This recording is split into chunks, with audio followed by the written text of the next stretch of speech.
it. How do you take care of that information and get it to the right people is what I often find my clients do not do. It gets sent to a global security operations center. It might get sent to a few people, but they don't distribute it in any meaningful way, and they don't highlight what's really important. That is an issue. Situational awareness has two component pieces to it. First of all, you have to collect the data, which may be sent to you from a variety of sources. And then what you have to do is you actually then have to process it. And I often find that my clients don't process that very well. Now, when we look at this, information is like drinking out of a fire hose. I mean, sometimes you get so much information, you don't know what to do with it. You have to, it's just tough. So what you want to do is you want to really have a plan about how you're working with all the people in your organization that are providing you situational awareness. That could be your global security operations center. That could be your call center. That could be certain teams within your organization that activate or are processing stuff, and it takes a while to get to you. How do you get that information funneled to you in a timely manner? You need to know clearly who your information sources are. They need to be credible, vetted. You want to make sure that you assess that information for not just its accuracy, but you then assess it about how it impacts you, your organization. And then what you want to do is you want to then, how do I take this data and then distribute it appropriately to the right individuals, and how do I display it for leaders who are going to have to make decisions based on this data? And I find often that people don't do that very effectively. So now, do you have your phone with you? I have a polling question for you. What I want you to do is I want you to evaluate your organization and its ability to actually validate, process, and display internal and external awareness. So, these are your choices. Are you top-notch? Number one, which means you have figured all this stuff out. Number two, you're making progress. So you are making progress, you still got some holes, but you feel like you're doing a pretty good job. Number three, I have a long way to go. And number four is, you want me to do what? So take a moment, make your choice about how you would evaluate your situational awareness. And then what we're going to do is we're going to take a look and see what you have. So, here we go. So 11% of you are in the top notch. Woo-hoo! That's great. 68% of you are making progress. I'm very happy to see that. And 21% of you have a long way to go. In a world that is filled with information, and what do we need in order to do our work?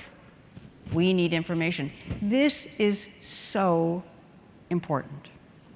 So one of my homework assignments to you is to really focus on how you can do this effectively. And in particular, how you can then boil the ocean so that you can present it to the people who need to see it in order to actually make decisions. Okay. So then that gets me to this issue of an effective crisis management process, program, and teams. So I've designed crisis management programs and teams all over the world. And I have spent a lot of time and energy on this for my clients. In the kind of crises that we're talking about, you must have an effective team, a program, a process, exercises that actually get them up to a level of proficiency. Now, just to sort of level set, I always like to do this because when people first hire us or they want to talk to me about something, the first thing I always have to do is I have to align the glossary. And I would encourage you to actually do that, because many times people in our business or your managers or your executives, they call things all kinds of things. So the first thing I always do with folks, I say, pull out a piece of paper. I want you to draw some boxes for me. The first box, emergency response. What do you do in the first few minutes, the first few hours? It's all about life safety.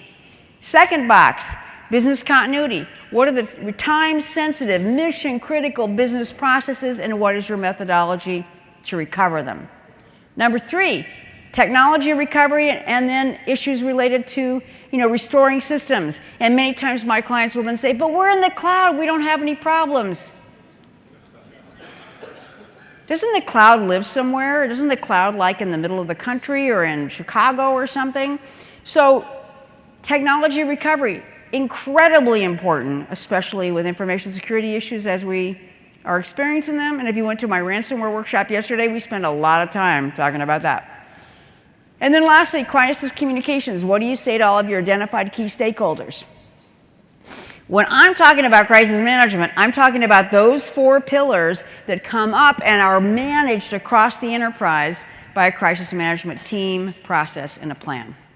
That should be seated within a business continuity governance program, and that probably is going to be living very likely in enterprise risk.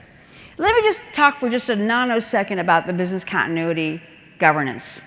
What I often find in my clients is that they fail miserably to have an effective continuity governance program. They'll say, oh, but Regina, I got a policy, and I've got a plan, and I've got a risk committee. Great. Well, what do? Many people do not utilize their steering committees effectively. What they should be comprised of is ideally some senior, they don't have to be super senior, but they have to be senior enough. And what they possess that you don't is they have the ability to have a carrot and a stick. What you want to have that group doing is doing oversight of your program and all of your exercise reports, all of your continuity plans, and you're looking at your metrics. And that's where the carrot and the stick come in handy. You can beg for people to change things, update things, or whatever, but if that steering committee comprised of people with carrots and sticks looks at it and says, ooh, look at that, so-and-so, ooh, not good, that's what you need. And if you don't have that, that means your program will not have that kind of support. And to make the carrot and stick people work, you need a good executive sponsor who's going to make this important. And based on everything I've already talked about to this point, you can see why you need this to make sure that your program is solid. The other thing I want to make sure that you do is that when you look at your organization, that you look at every single place you have a shingle. And every one of those places should at least have a group of individuals, could be really, really small, that are tasked with actually reporting an incident and knowing who to call, mom at the top. But many of my clients will say, no, I just want to work on the people at the headquarters. That doesn't help you. You can have awful things happen anywhere. In my client population, we've had 47 murders from active shooters over the last 20 years. Most of them weren't at the headquarters. They're other places. So you need to make sure that you've got a crisis management team and process, and it could be dinky, but it needs to be everywhere. Then you need to have a decent plan. It should be highly actionable. We often will audit plans, and I'll read 25 pages before I ever get to anything about what I'm supposed to do. I need something when you open the first page, it says, bad things happen, this is what we do. I need like 3 quick steps. Don't make me dig. It's not, if you want to have all that stuff, put it in the appendix. But don't make it something that people have to sift through. So you need a plan. You need clearly defined responsibilities and authorities. Many plans don't have that at all. I don't know who's really got the authority to do anything. It's not listed.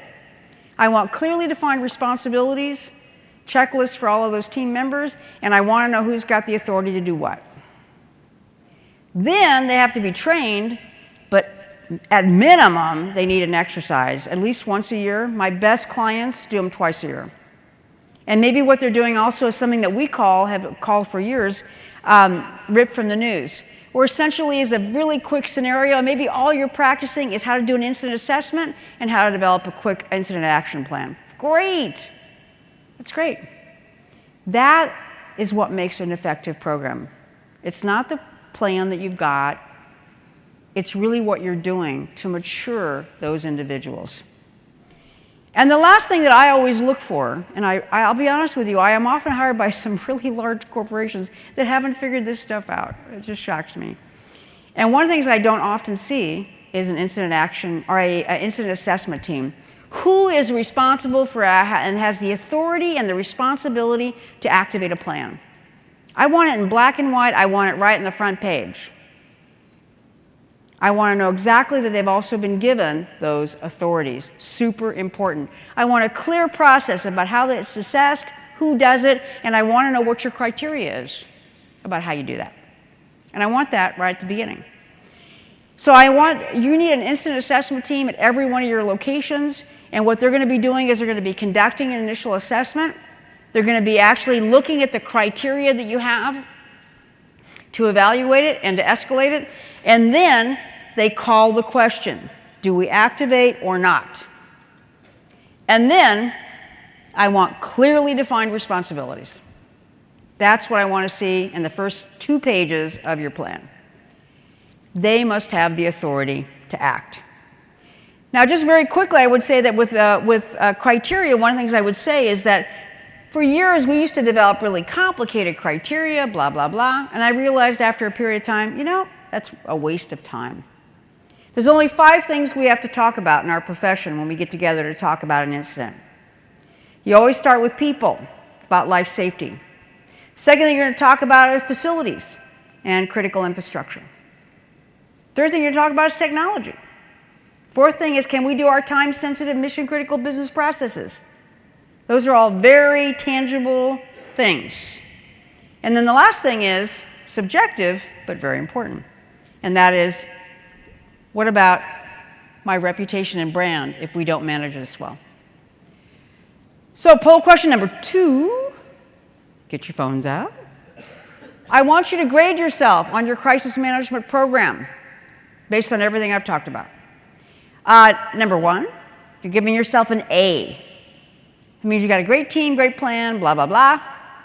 Number B, you're making good progress. C, could be better. D, needs lots of work. And the last one is just a call for help. So take a moment and give us an idea about what your status is.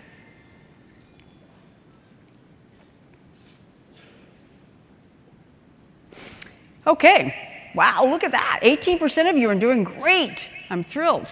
35% of you are making good progress. 32% could be better. 13% of you need a lot of work, and we have 1 honest person asking for help. That is good. I'm really encouraged to see that. That's wonderful. The last thing is crisis communications. I'm not a communications professional. A lot of times people will call us like, are you a communications person? You do crisis management. It's like, no, crisis management is global. It's not, a particular skill like crisis communications. But super important. And I know that many of you probably aren't responsible for this, but it's number 3 on my list of you better nail this down.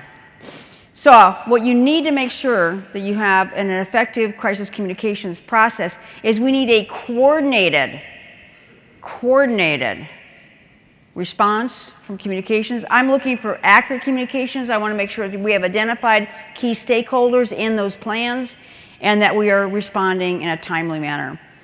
And many clients that we work with, they just don't have this nailed down, and what happens is they take too long to issue communications when they could have a holding statement right now that would actually work. But they take forever. This is a huge issue.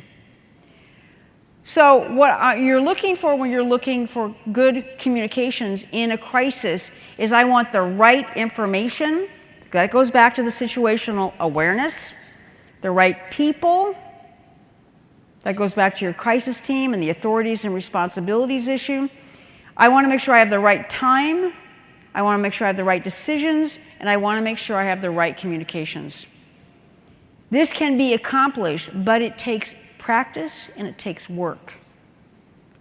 I advocate that all of you, when you look at designing a communications team, that you set up what I call a JIC, Joint Information Center. That's part of the ICS model. But a Joint Information Center is not just the typical communicators, like corporate communications. Who talks to your customers? Sales and marketing. Why aren't they there? How about a call center manager? Because they're talking to people on the phone. What about somebody in HR who's going to be designing employee communications? A communications team is not just the usual communicators. Broaden your vision and look at who you talk to, which are your stakeholders, and that tells you who needs to be in that group. So the last poll question I have for you, I'm going to ask you to grade your crisis communications process. And even if you don't own it, I'm just curious about what you think about it. So is your teams highly skilled and practiced? They're helpful in a crisis, but they're not team players. I have clients who have that. They're reluctant to participate in the crisis management program or possibly exercises. D, they don't share their materials with you. And then the last one, of course, is another cry for help. What do you got? Wow, 70% of them are highly skilled and practiced. I'm impressed. 6% are helpful in a crisis, but they're not team players. I actually see that a lot. I think it's the personality, perhaps, of communication. Oh, it changed again. Okay, let's look at this again. 43%, 26%, 21% are reluctant to participate in exercises. That's heartbreaking to me because they're so important to what you do. D, of not sharing their materials, that's not an uncommon response that I see. And then 3% of us are calling for help. So I've talked about a lot of things. I want to end with this. The impact of chronic and persistent crises are burnout. Many of my clients are fried. Look just like that match. What I want you to understand and why I wanted to build this whole case for you today is that our life is going to be like we're experiencing right now, probably for a long time. And that means that we need to be able to make sure that we have sufficient pacing of ourselves, care of ourselves, because otherwise we're not going to be standing when this is over. And I have a lot of clients of mine that are burned out. So the impacts are significant, and it's all about your health. The mental and emotional challenges, the exhaustion, the issues related to people get desensitized from being under so much stress. We're not very empathetic. We're not sympathetic. That also leads to that societal issues that I talked about. People increase with anger and irritability, increased use of alcohol and drugs, increase of suicides, and also really pulling away and disconnecting. One of my biggest concerns for everybody that we work for is that their teams are fried, and so are my clients.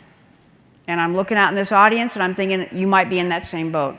So you need to understand that we're in for the long, long, long haul. And you need to think about pacing, and you need to think about care, self-care, and care of the people that you work with. So I have to give you homework because I just do. So you have some things I need you to do for me. First of all, I need you to evaluate your program based on all the things I talked about today, these societal and issues of disruption. And I really want you to then face those polycrisis and ask, is my program ready? Are my plans ready for what is in store? And I need you, I beg you, to look at these three things. I know you may have other things that are important. These are the most important, based on what our life is going to be like for the long and foreseeable future. Situational awareness, the ability to capture information, present it, evaluate it, so important. Secondly, your crisis management program, your team, your exercises have got to be stellar. And then third, whether you own it or not, crisis communications is so important, especially in the world of misinformation and disinformation. So lastly, what's next for you? I would really work to educate ongoingly yourself about the things that we're going to be facing as a society, but certainly as a profession going forward. And I would really encourage you to educate not only yourself and your coworkers, but also your executives as well. A lot of people I know are just sort of kind of praying this is going to get better. It's going to go back to like it was before 2019, and that's just not going to happen. And I think you need to sort of just own that and say, okay, we have to move forward. Secondly, I think we have to work at being as flexible and nimble as we possibly can, because we're going to have to pivot on things that we can't even foresee at this moment. And then lastly, I really beg you to really take care of yourself. Burnout is a real thing, and it's serious, and it can be debilitating. And you need to take care of yourself. You are very important, not only to yourself, to your family, to your community, to your work, and we need all of us standing at the end of this. Thank you very much.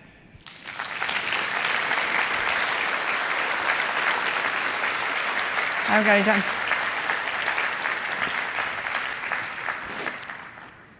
I bet we're out of time, aren't we? Yeah, of course I am. I have 6 seconds for questions. Oh, you have to put your shoes on. Come on up here, girl.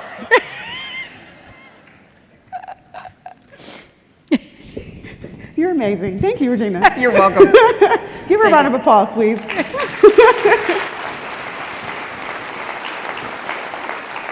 Awesome. Well, we're going to take a 15-minute break, go out, get some coffee, stretch your legs, and our next general session will start in 15 minutes. And she will be in the lobby with her books, so please visit her book stand. Thank you.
DRJ attendees, please take your seats. The program will begin in 2 minutes.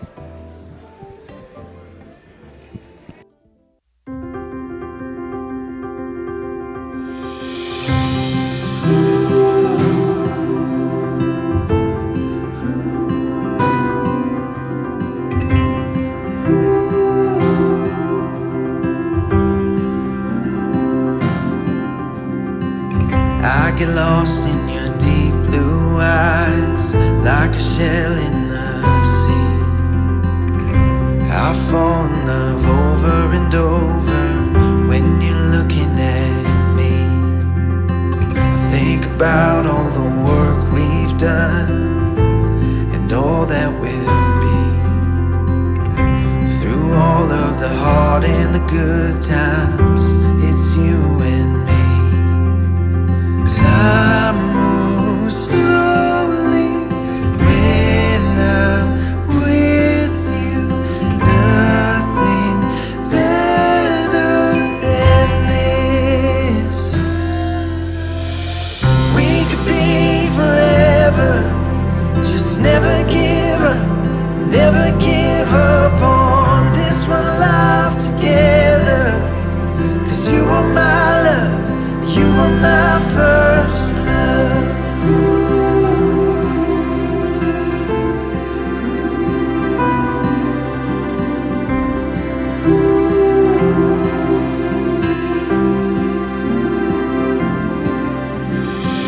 I remember when you told me I was the one. Through the years as we picked up the pieces, our love stayed strong. Time moves slowly when I'm with you. Nothing better than this. We could be forever. Just never give up on this one life together. 'Cause you are my love, you are my first. We could be forever. Just never give up on this one life together. 'Cause you are my love, you are my first love.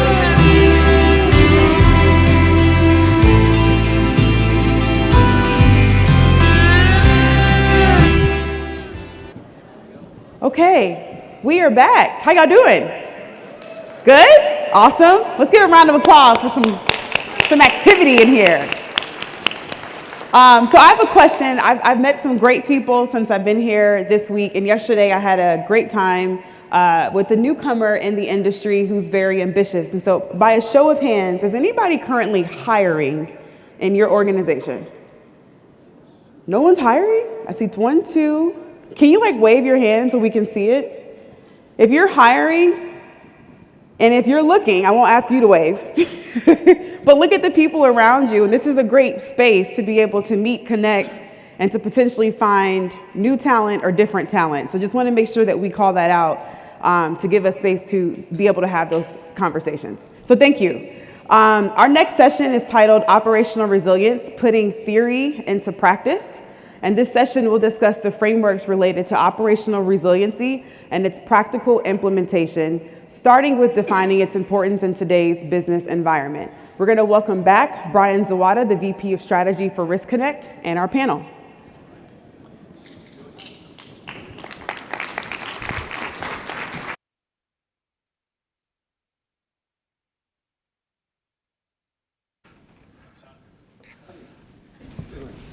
All right, good morning, everybody.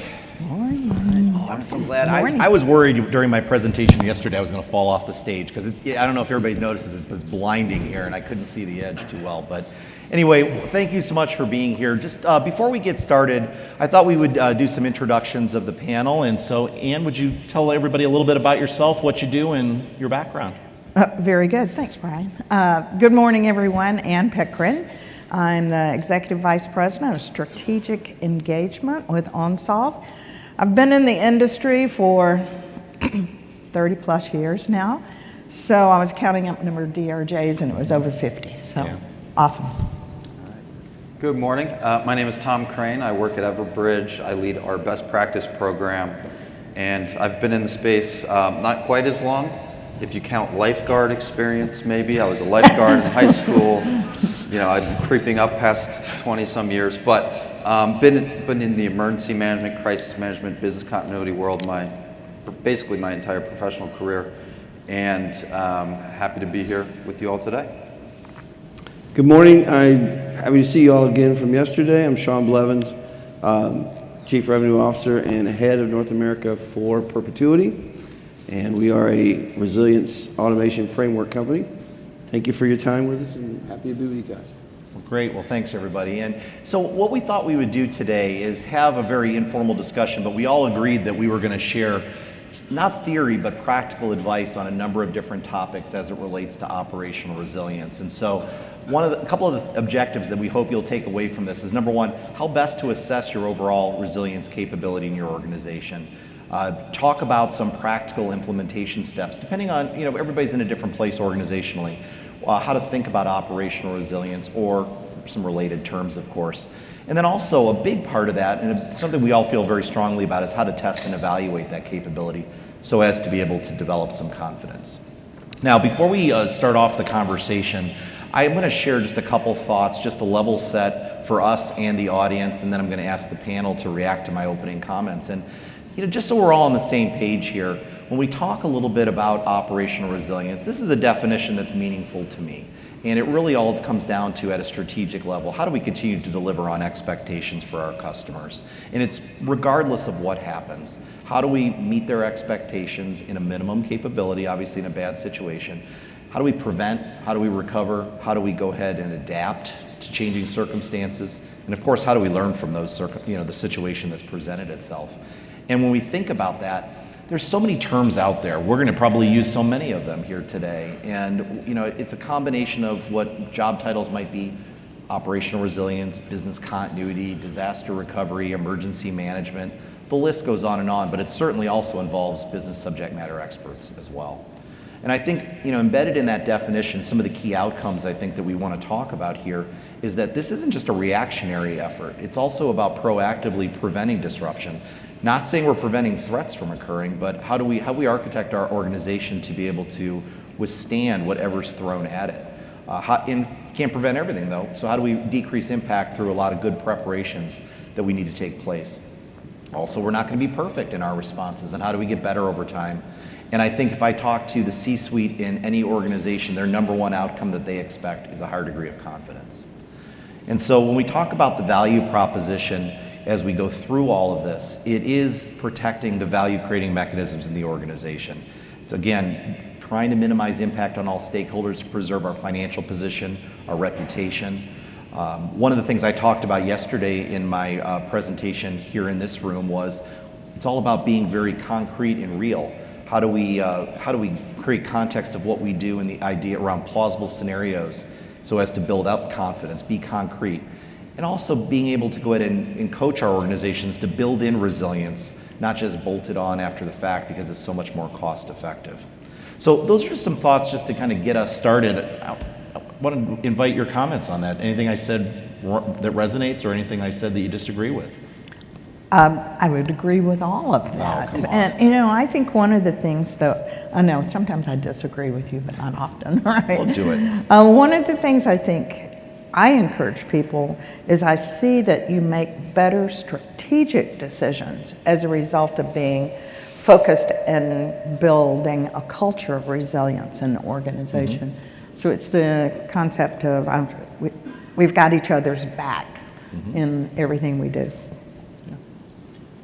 Yeah, but nothing you said was anything I could disagree with there, Brian. I think building a culture of resilience is a challenge in the workplace, but tying these initiatives to an organization's mission, what people really care about, I think is when you get more buy-in and partnership across different departments. You bet. So my thoughts on this, I agree. I think the key here is, and I don't get all Dr. Phil up here, right? But he says, you teach people how to treat you. So the first thing, I've been doing this for a while too, right? So I'm an old Tom Peters fan. You guys know who Tom Peters is. He's up in his 80s now, but he wrote a series of books called Brand You. And in his case, it was about the HR department, but the resilience department is very much the same. We need to teach people how to think about resilience and the people in resilience. Are you worthy of a seat in a strategic board meeting? Are you worthy of a seat when they're thinking about directionals, when they're getting ready to build a new smart factory? Should you be there discussing resilience? Should you be there at all levels of that organization? Are you intrinsically needed as part of the strategy? And we teach people how to treat us by the way that we ask the right questions. And that, I always, when I'm training people, I say, you're going to be delegated to the people that you sound like. So if you sound like, and you're asking questions in this niche or that niche, they're going to put you in that niche. So it's about the strategic operational side of resilience that takes you and teaches people how to treat you and how to organize and work with you in the organization. That would be my comment to that. Great. Well, thank you for that. So what we've done is we've prepared a couple discussion topics that I'm going to invite our three panelists that have joined me to comment on. Just by way of preparation, though, we do have two embedded polls that we're going to be asking you to participate in. So do please have your mobile devices open, the session open on your mobile device, so that we can get your input as well as we go. So the first discussion that we had is, I think, broadly builds on my opening comments. What are some of the defining characteristics of a resilient organization? And Tom, do you want to go first and offer your thoughts on that? Yeah, I think defining resilient organizations, the first thing you could say about them is they're resilient. But what does that mean, right? So they're able to they're tested and proven in their track record of managing incidents, mitigating risks to the point where they don't become crisis. So that's the kind of easy definition. But I would say, in my role, I've had the pleasure of performing assessments, resilience assessments with over 60 organizations. And the common characteristic is they always want to be better. Like organizations that are really strong and resilient and have all the capabilities and competencies, they're always trying to get better and better. And they're fast and efficient and effective, right? So if you break down the whole risk management process from managing and detecting real-time risks all the way through resolution, each step of the way, each phase, they are faster and more efficient. Ann? I would agree totally when you say that, Tom. And the other things that I see about characteristics when we look at companies is that they are cross-functionally aligned. They're locked in together. And Brian, when you were mentioning all the different disciplines here, I've been very pleased to see that we've had a number of people that are global security officers. And now this is bringing that physical and cybersecurity concept into what we do as well. And that's so key to build those resilient organizations. So functionally aligned and then aligned from the C-suite down. Whether you get actual day-to-day engagement with the C-suite, I think what you want is their alignment and understanding of what we're doing to make the organization resilient so that they can defend that and support you through their engagement with the board. I think that's right. I think that's exactly right. The key is to know the language that they speak, right? So they speak top line and bottom line. So we like to, the customers we work with, the banks, the manufacturing, the airline, the governments, they like to talk in hard dollars. So what is it, if you can't quantify an event, then you can't qualify it. If you're asking me to invest strategically in resilience, I need to know what it's going to cost me for each minute, each second, each hour of downtime. And I need to know that you're able to monitor so that you can manage and actually execute and solve. So it's about taking on an accountability. So if you think about the characteristics of a resilient organization, it's not just the documentation, it's not the writing of the plans, it's not the satisfaction of compliance. It's an accountability. It's an execution level willingness to step into the gap and say, we know what this cost you, we know how long it's going to, an instance is going to cost you, and these are the areas of opportunity, because in many cases, you heard us yesterday with the airlines, it is a zero-sum game. It's someone having the same incident you have, but not responding as well. That's how you become a truly proactive part of the organization, is you can define the impact of resilience, what it means to you both if it happens to you and the opportunity to happen to someone else. So that gets you speaking the language of the organization and moves you out of the, hey, those guys just write continuity plans for events that may not happen. So you really want to move into the actual top and bottom line impact of the business. And that gives you that seeding, not only to get the things you need to be effective, but to become a really trusted part of the organization. No, thank you. So one of the things that I think I've picked up on a lot of the sessions I've sat in this room and in the breakout sessions is there's more and more attention being spent on resilience. I've heard that over and over again. Last week, the BCI launched its trends report on business continuity and operational resilience, and we've really stabilized on the idea that our disciplines are both strategic and operational, almost a perfect balance. But yet, again, we're also seeing that report also indicated more and more time, resources, and even financials are being spent in our world here today. And I'm curious, from a group perspective, why you all think that is. Like, what's driving that? And maybe, Ann, you want to start? Oh, sure. Well, I sat in on Regina's session, so I'm scared enough already from all the things when she talks about, and she's spot on with that. And we see it ourselves in our business and what we do.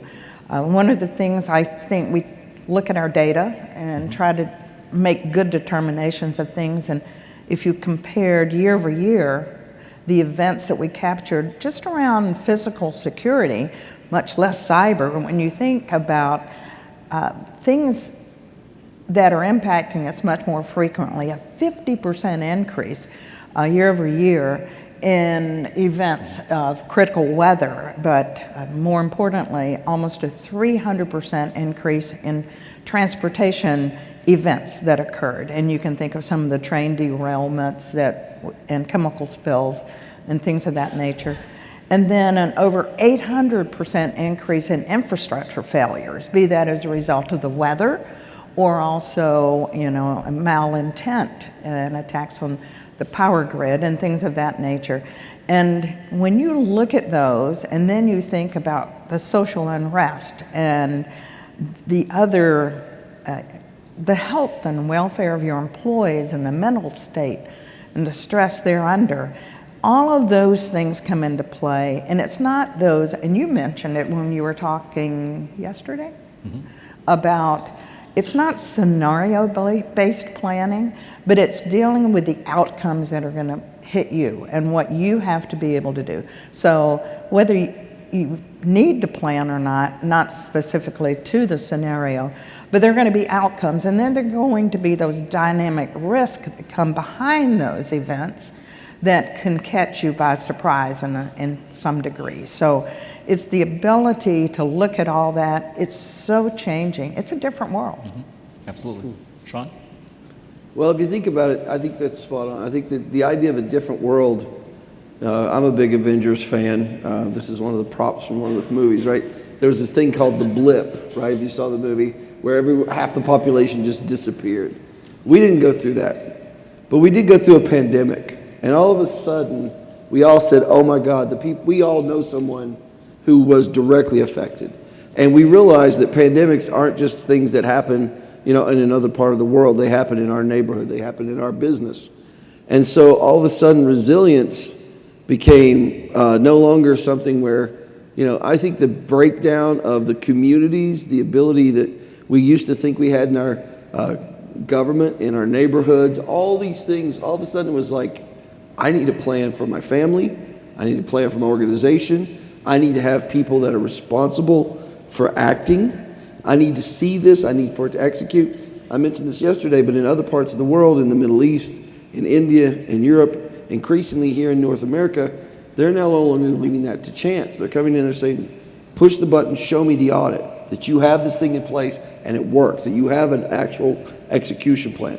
Because we've lost a little bit of faith, you will, of living through this, where we need to feel strongly that we are that we have a measure of control and that we do have a plan in our organizations to be proactive. So I think that's driving a lot of the increased attention for resilience. Before we've lived through things, and we know we're going to live through something else very, very much in our own backyard. Yeah. Tom? 100%. I mean, increased attention to operational resilience is because of COVID, right? In every organization across the world, you now have senior executives, CEOs, everybody up the chain who are helping manage a crisis for their organization.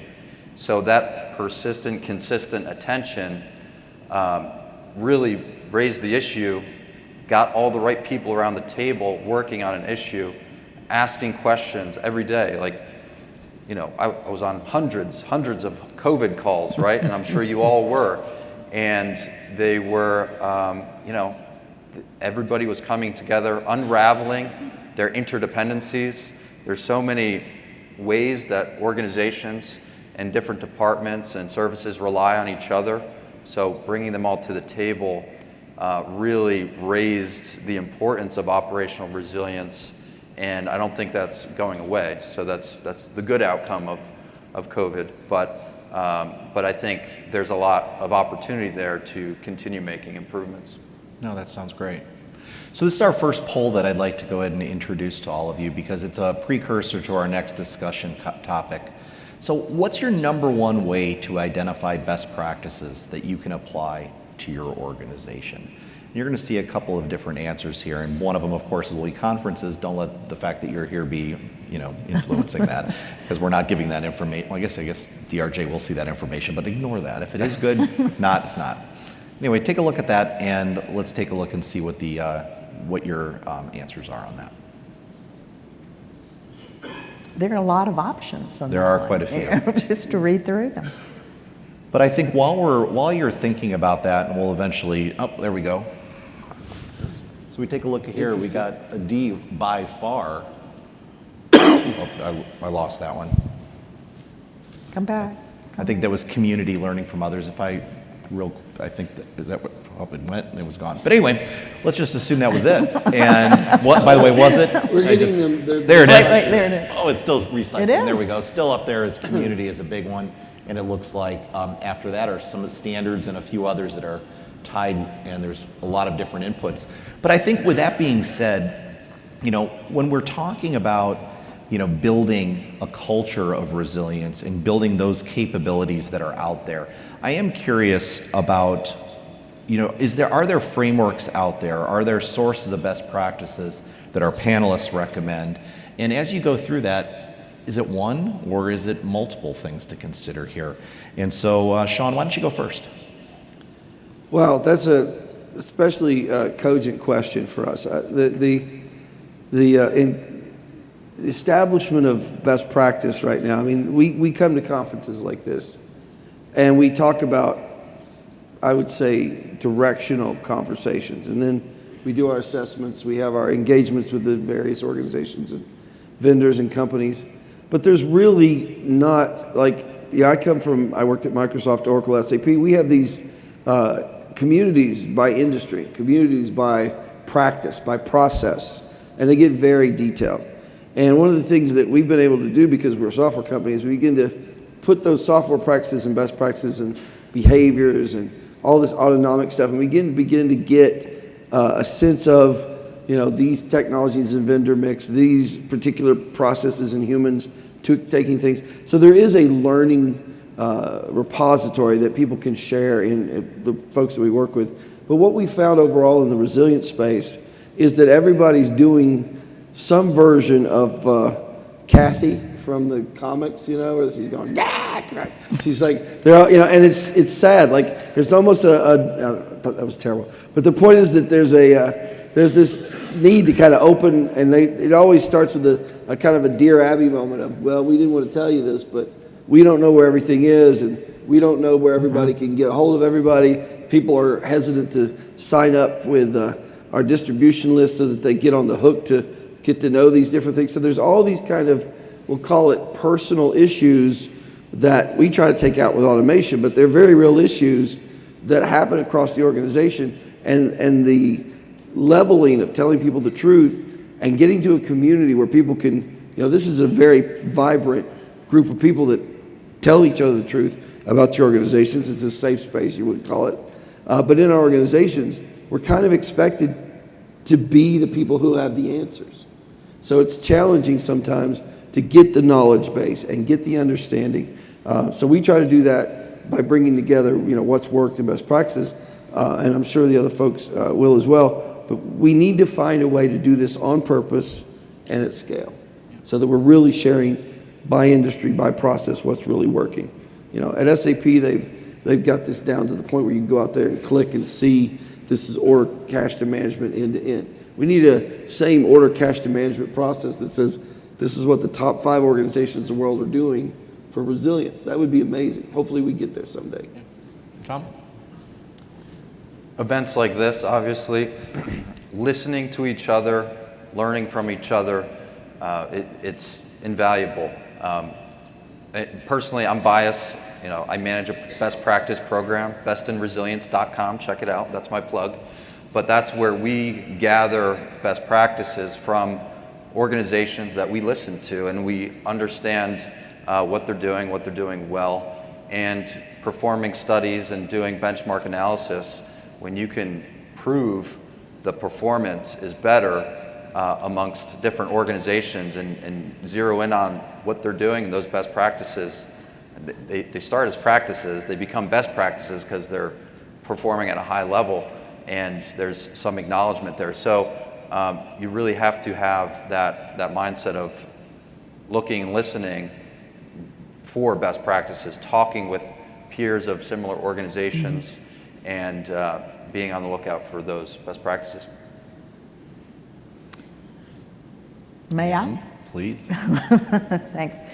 You ask about frameworks, and there are so many, and I sit here and I think about all the different ISO standards and other standards in the industry, but regardless of what you choose, remember that it is a directional component of what you need, and none of your internal folks really want to know about a framework. They really want to know about really making us a better company and how you do that.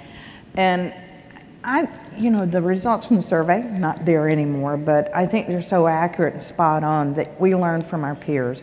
We learn from each other so much. And unfortunately, I'm going to get on my soapbox here for a minute, I think COVID has let us retract from that. Thank you for being here very much, because it's great to be able to listen and learn from your peers.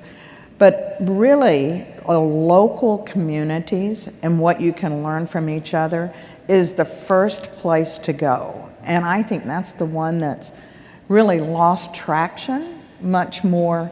As I look, I've been involved in the Atlanta area and ACP for past years, and I see that attendance just dwindling away, or even establishing, getting a group of people together. I don't even care if it's face-to-face, but I would love if it would be that. And so my plea to everyone is the way we're going to be better is to talk to each other and share our failures as well as our successes. So you don't have to be proud of what you're doing. You can come in and be totally transparent. I need help, guys. What can we do and how can we learn? And I think that's something that there's a framework behind it, but if we as peers and a community of professionals, and not just the professionals here, but broadening it into, our security professionals, and cyber and physical, as well as our community of first responders, and making sure that we're all talking together. We'll be better educated then to do what Shawn said, which is have a C-suite type of discussion with the executives of interest. No, I think that's great. I'm the moderator, by the way. I'm not supposed to say anything, but I'm actually going to now. You baited me. But you know what? I think that that's true. And I think that when we talk about a community of practice, sometimes we're a little bit intimidated by the fact that, hey, I'm new. Should I just be listening? I think some of the people that are the newest in this room have the best, most fresh ideas to bring to the table. Whether it's through just a recent experience or bringing something in from an educational background or even just, like I said, an experience in one unique organization. And I think that when we talk about community, it oftentimes sounds great, but I think it's incumbent upon all of us to share with one another. I would love it if we had a single framework that everybody bought into that would drive interoperability across organizations, but that's silly because every organization is different, culturally, operationally, mission-wise, so on and so forth. But I also think that it's important that we do share ideas and get them from the most experienced all the way to the newest. I suspect that many of you probably thought we would immediately talk about ISO 22301 or the BCI Good Practice Guidelines or many different things. And we can borrow from all of that. I think the key is it's not a pick one, it's an and it's an and plus practical experiences. And one of the things that I've always thought by the way, I've been involved in ISO standards work since 2010, and I did a lot of leadership on that. It only goes so far. I'll be the first to tell you that. And I think that was actually one of the reasons I wrote the book that I did back in 19, is because what it doesn't talk about is engagement and really getting into the root cause of poor performance. And so I think it's an and, not an or, but it does start with everybody sharing, from the new person to the most experienced. So thank you. I'd like to key on that, and that is, and this is, that's such a great point, right? Because you create, we are able to push a button, get ISO-based reports that are audit ready, but who cares? It's about who cares. And that who cares framework, the messaging that says, okay, I've got to go have a conversation with the CFO. How do I make him care about what we're doing? I don't think that's something that's going, we talk about organizations being different. We should be able in this room to craft 4 or 5 key ideas or themes that say, if you're talking to this role, you need to explain to them what you're doing and why it matters. When this event happens, here are the actions we're going to be able to take across the organization. And again, here's the financial impact, and here's how we quantify it and qualify it. And then here's another role. Maybe that role is in operations or that role is in HR. Why should they care about resilience? And so we help you. We need to build a framework for you to communicate the value of what you're doing across the organization. I think that's one of the missing things that would marry very well. Then you can hand them an ISO as evidence of what you do, right? But the evidence of what's in it for me and why should I care and how does this impact our top and bottom line of the organization, that's a framework that we I think that we could all community-wise build together and say, I had this conversation, and I had this conversation down in the shop floor, and those people didn't even know we existed, and now they rely on us as they go about their plans. They loop us in to say, how does this impact overall resilience? That's something I think that's missing, is to become intrinsic and to give you the messaging and the words to say to do that. So that's something that all of our companies can come together, and we can all come together and maybe focus on as we go forward and come out of this pandemic and begin to reunify. The other thing I would say real quick is, as I look across this room and I look across organizations, we're aging, We need to bring in young people. We need to get them fired up. They're very dynamic. They'll go through the organizations and set fires.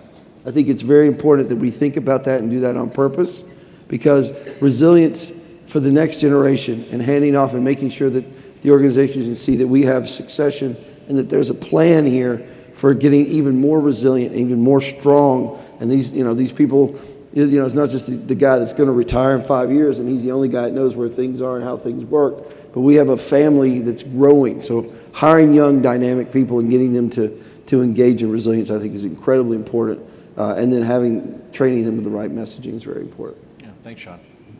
So we promised more of really something that was concrete and actionable, and I think this next question aligns to that. I'm going to ask Tom to start first, but when we talk about getting started on this journey, or maybe picking up on where, at a certain level of maturity or capability, what are some of those steps an organization should consider to either boost energy, build culture, build capability? So, Tom, any thoughts on that? First step to becoming a resilient organization, I think, is just know where you are today. Take stock, take inventory of your tools, your processes, your capabilities, and run scenarios and see how you'll handle incidents. Look at the last after action report. Just know thyself, right? First step is know thyself before you can take the next step forward, which is continuing to build your capabilities and become more competent by exercising those capabilities, testing and validating those through real life or exercise situations. Yeah.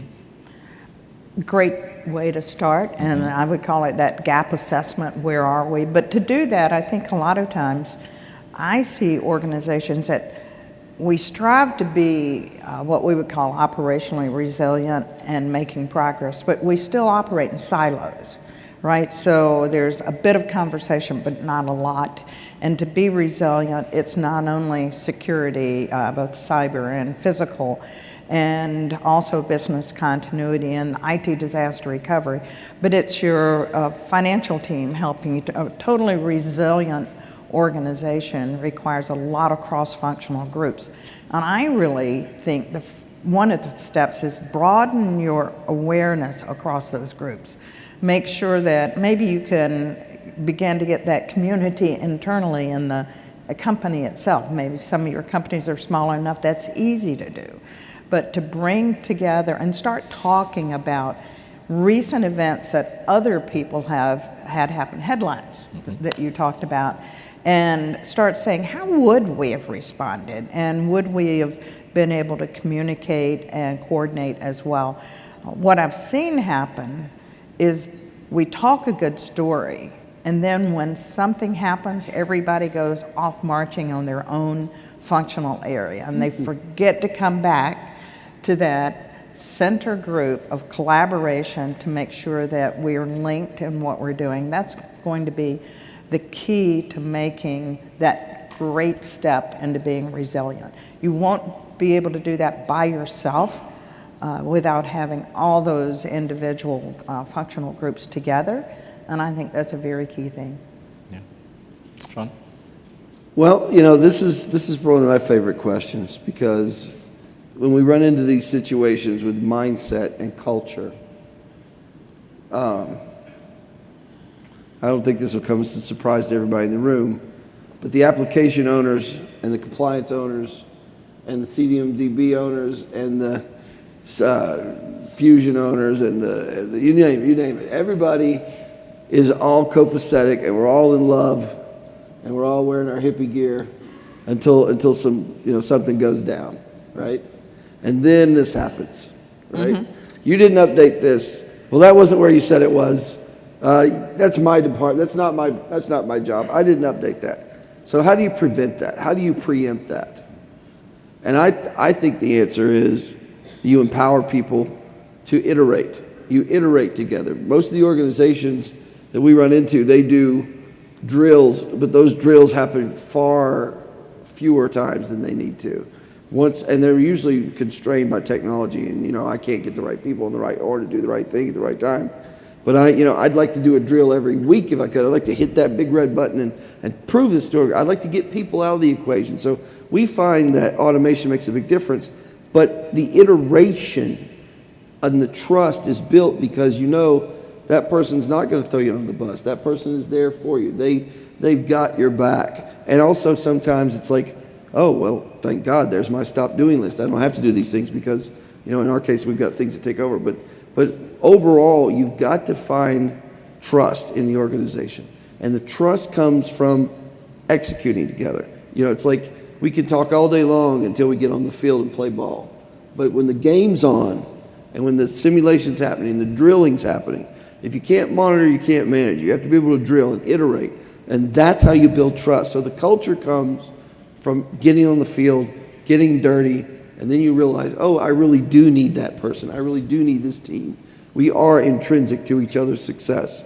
But taking on an accountability for success culture and bringing that up to the C-suite, letting them see that you have, again, identified yourself as being accountable, and then running through those iterations and doing those drills really make a cement and a bond between people and a culture. That's how you get to resilience, in my opinion. Yeah, just to react to a couple of the things you've all said, I think number one, I don't know if all of you feel the same way, but coming out of the pandemic, where we used to ask for and we used to beg for time for that annual exercise, now I've had countless experiences with the C-suite saying, we're not doing this frequently enough.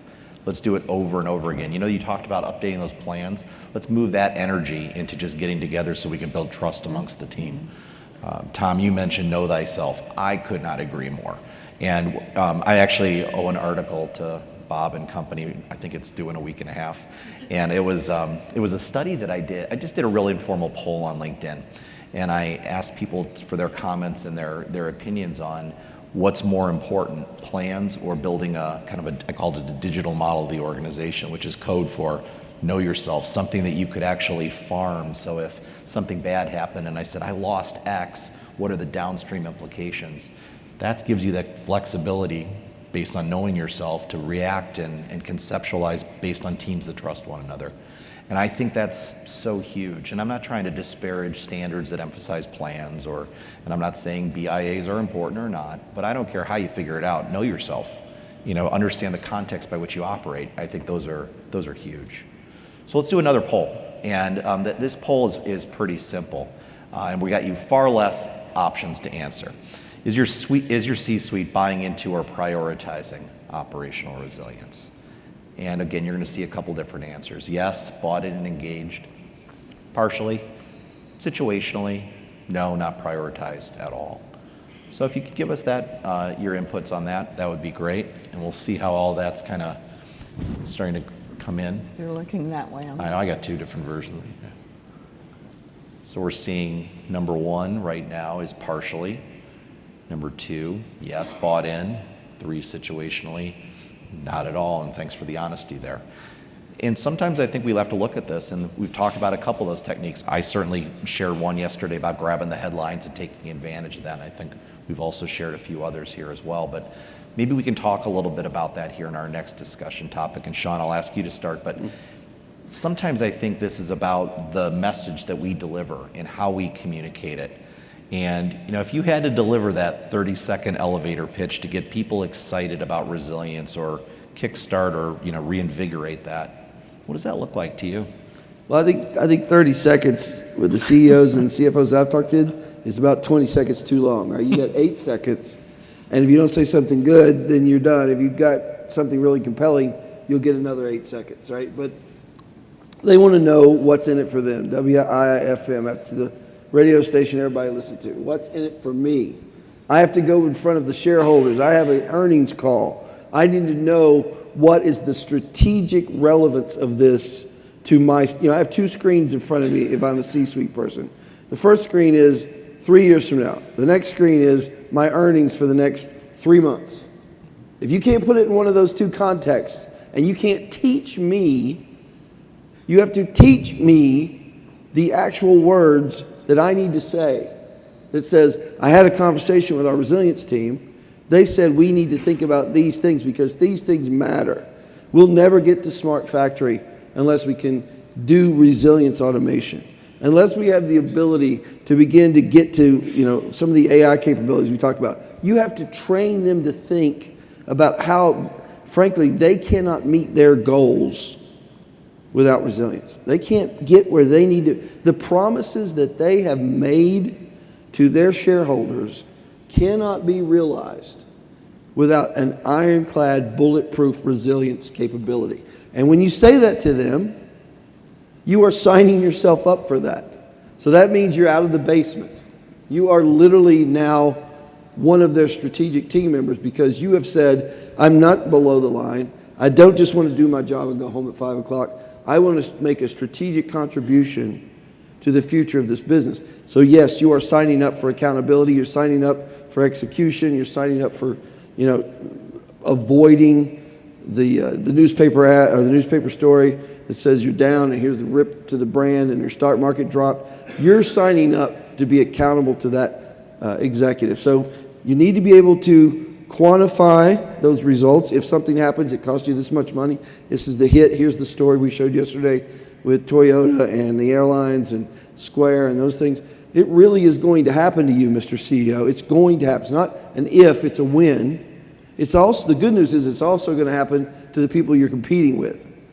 The question is, do you have the ability to walk into your board, to walk into your shareholders, to walk into your next earning call and say, we have a plan, a proven execution plan that we can drill through, that we have high confidence in, is a strategic growth advantage to us that protects our share price and protects us. So if I had 30 seconds, I would say, we can protect your share price. Let me show you how we have built a plan here to ensure that we will continue growth without interruption. And you'll have the ears of the CEO. And once you have his ears, then you can say, here's how we do this, here's how we iterate through this, here's an actual idea that quantifies saving you $100 million here from this event. Every minute costs you this. Here's the actual quantified. You know, they deal in numbers, they deal in dollars. So sign yourself up for that. Come out of that idea that, you know, it's a operational framework. It's not just an operational framework, it's a business framework, it's a revenue framework. You are protecting the organization at the core. And I hate to say this, they will sense the passion that you have there if you have that passion. So you need to put that passion and step out and sign up to help that person, that C-suite member, that CEO, that CFO, meet their goals. That's what I would say. Ann? Could you say that in 30 seconds? No. I'm long. It was good. I'm sorry. You know, 30 seconds is tough. I think it would go something like this. I'll use, I'd just say thank you, Mark, for the investment that you've given us to date. And with the request for the additional dollars, our intent is to make you a more effective and strategically placed organization to make better decisions, and know that we will have better outcomes for any type of rising and increasing risk that we're seeing in the industry today. And was that 30 seconds? It was about 22. Yeah, you're right. But I think it's right. It just netted out exactly what you said, which is, I'm always going to start with a thank you for what you've given me now, but I need more. And it does have to align with what they're going to do to protect their job to the board's responsibilities, and the stakeholders or shareholders of the company. Not to mention the improvements to the employees and your customers and your services. But it's all seeking, and some of the right words are, you know, efficient, better outcomes for the kinds of risk that might hit us, and looking for becoming a strategic partner in thinking and making decisions like where we build new locations and where we're consolidating and taking out locations. So wait, that's strategically not a great decision. But all those things can be summarized, and then you get that chance to talk a little bit further. Yeah. Tom? This is a fun exercise. I hope you're thinking, you know, how you would react to this question if you were on the elevator with your CEO. You know, a lot of people answered the poll and said the CEO is situationally interested or, you know, engaged. So I would try to leverage that, a situation that would appeal to the CEO. The situation could be their latest priority as a company, whatever the big thing is, a new product release or what have you. Or it could be the last, you know, Sharknado event or hurricane or something in the news. And if you could say, hey, did you know, we're not ready for this. Or I'm not sure if we're ready for this. We need to, we probably need to boost our capabilities. Something that piques the CEO's interest, right? Because 30 seconds, I don't know if you're going to sell them on an idea, but if you could plant the seed, get them thinking about it, and you know, a couple weeks later, maybe you'll see something trickle down, and all of a sudden, you're doing a crisis management tabletop exercise with the CEO. Who knows? Yeah, But all that's you how want, it- all you want right. is the invitation to, well, get with my administrative assistant, set Right. up the meeting. Right. Right, that's all you That's it. want there. Yeah. And I think what I'm about to say is a fact. This is not open for debate. I think if you would ask 100 CEOs, 100 of them will say the exact same thing. I make an investment if it earns me money, saves me expenses, or manages risk. And if you, that 30-second pitch has to address hopefully at least 2 of them. And once you get through that, and by the way, you can tell them all you want that they should be investing or doing more, but until they come back and tell you that you got to find a way to get them to, basically rally their leadership teams around this. One of the things that I've found is if you master the 30 seconds and get them and tie it to them, especially if it relates to confidence around making money, spending money, or risk, that if you get them in the room, ask them 4 questions. And by the way, when I say this, them, I'm talking the leadership team, and get them to talk to one another. Why should we invest in resilience? What should we protect? How much do we need? And who should be involved in our organization? And if you can get them talking to one another and get on the same page with those 4 questions, I think that's where the magic happens. I call that the frame meeting. It takes about 60 minutes. But you got to get through the first 30 seconds to be able to get them to invest in the next 60 minutes.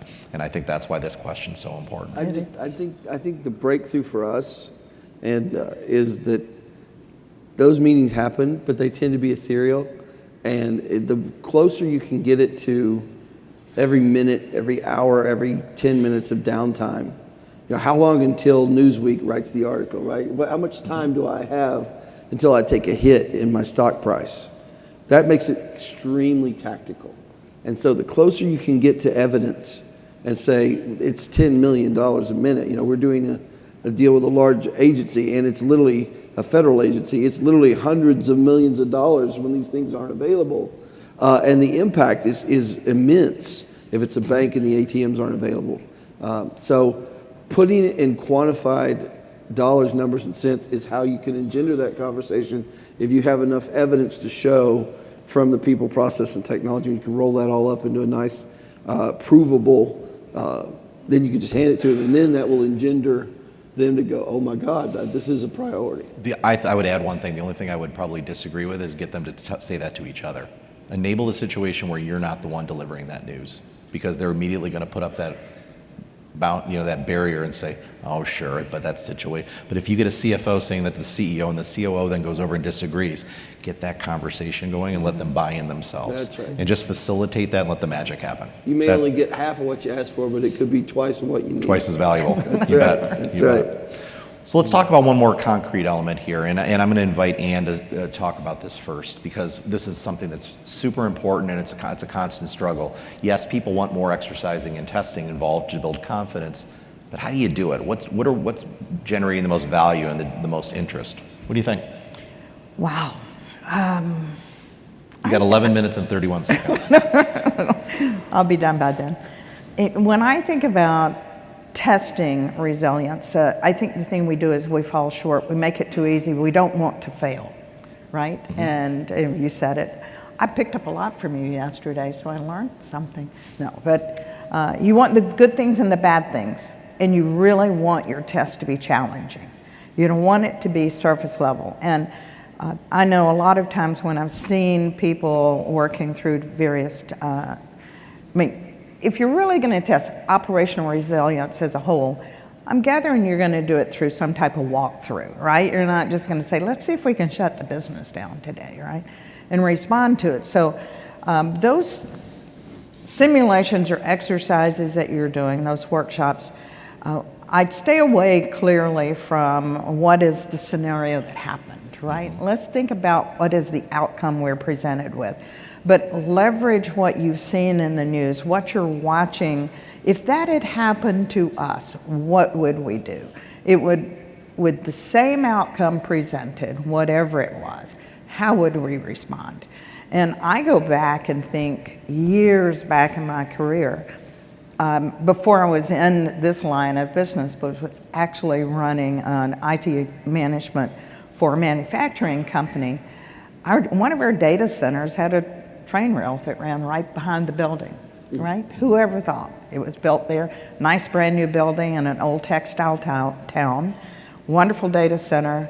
And after I left, there was a derailment as a result of an error in the switch, and it derailed the train, and it had chemicals, and unfortunately there was loss of life.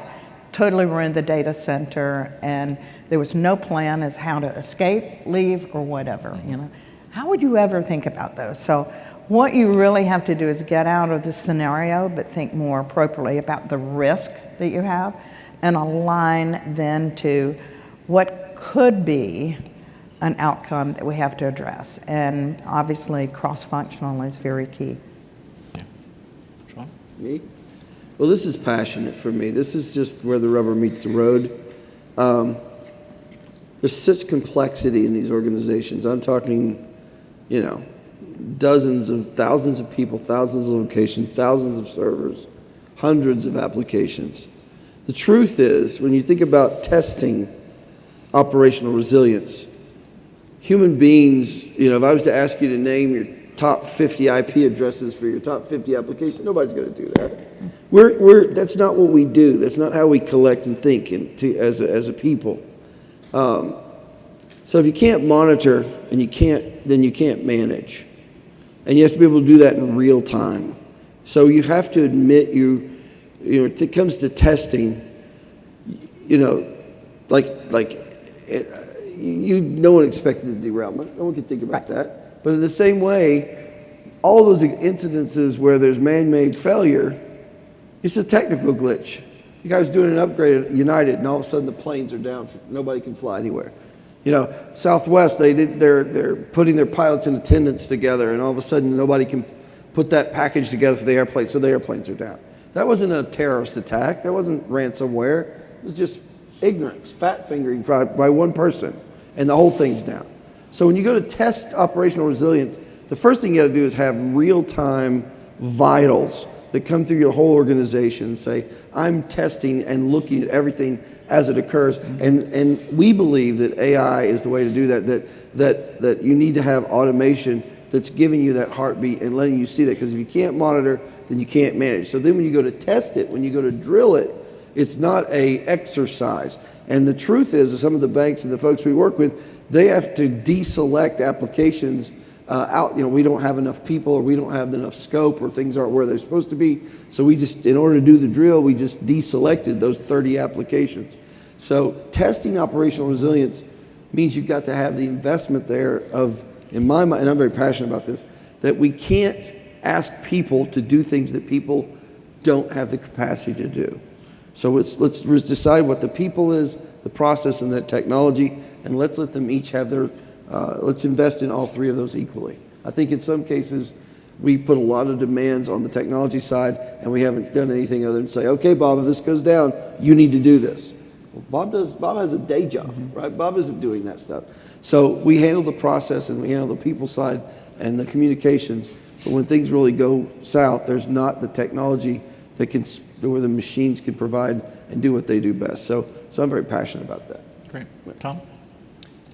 So first thing that comes to mind when I think how to test operational resilience is drills and exercises, right? But I think the reality is real world situations are the best tests. You couldn't imagine some of the scenarios. You couldn't design an exercise with all the things that happened in real life, so many past incidents. And so really taking the time to review past incidents, get a proper debrief, hot wash together, after action report, and go forward and make improvements. But in addition to that, drills and exercises are so important, not surprisingly. I hosted the Best in Resilience tabletop exercise with many of you yesterday, and I think exercises are excellent. In fact, I think an exercise plan, multi-year exercise plan, where you're hosting exercises, facilitating exercises at all levels, from the kind of corporate, enterprise level, crisis management team type of level, all the way down to site level and regional and markets and so on.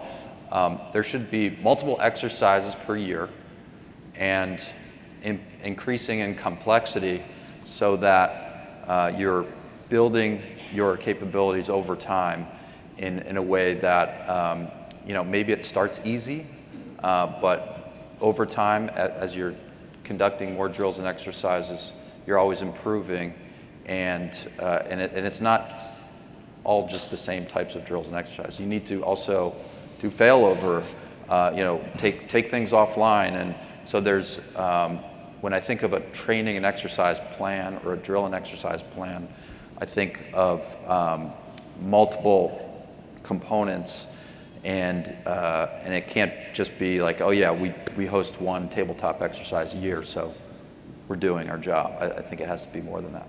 The number one, just building on that, the number one question I get is, there's an expectation I should be doing end-to-end testing.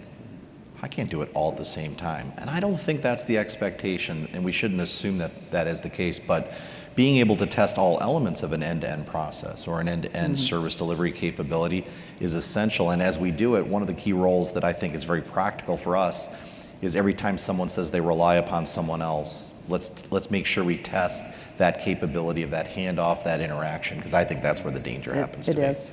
So, all right, well, I think we got about almost 4 minutes left, and we're got a couple of questions that have come in. And what I'll do is I'll read them, and we'll see who wants to take it. Automating is expected in a software environment. How do you automate life and safety, infrastructure assessments, et cetera? Any best practices?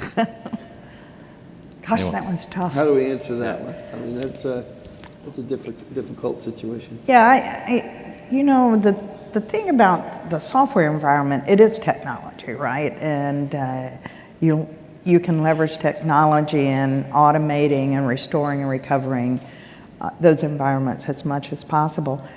I think the main thing that you can do around assessments for life safety or infrastructure is I'm not sure you can actually automate it, but you could leverage technology to build those metrics and keep them historically for you, and everybody would use their own set of tools. I'm just thinking of a business intelligence tool of some sort that lets you track and monitor, but automate, I'm a little uncomfortable with automating. I think use your 3 words, know thyself. That's where the software element comes in, but it might be short of automation. I think what the questioner is getting at too, though, is how do you do it faster or more streamlined?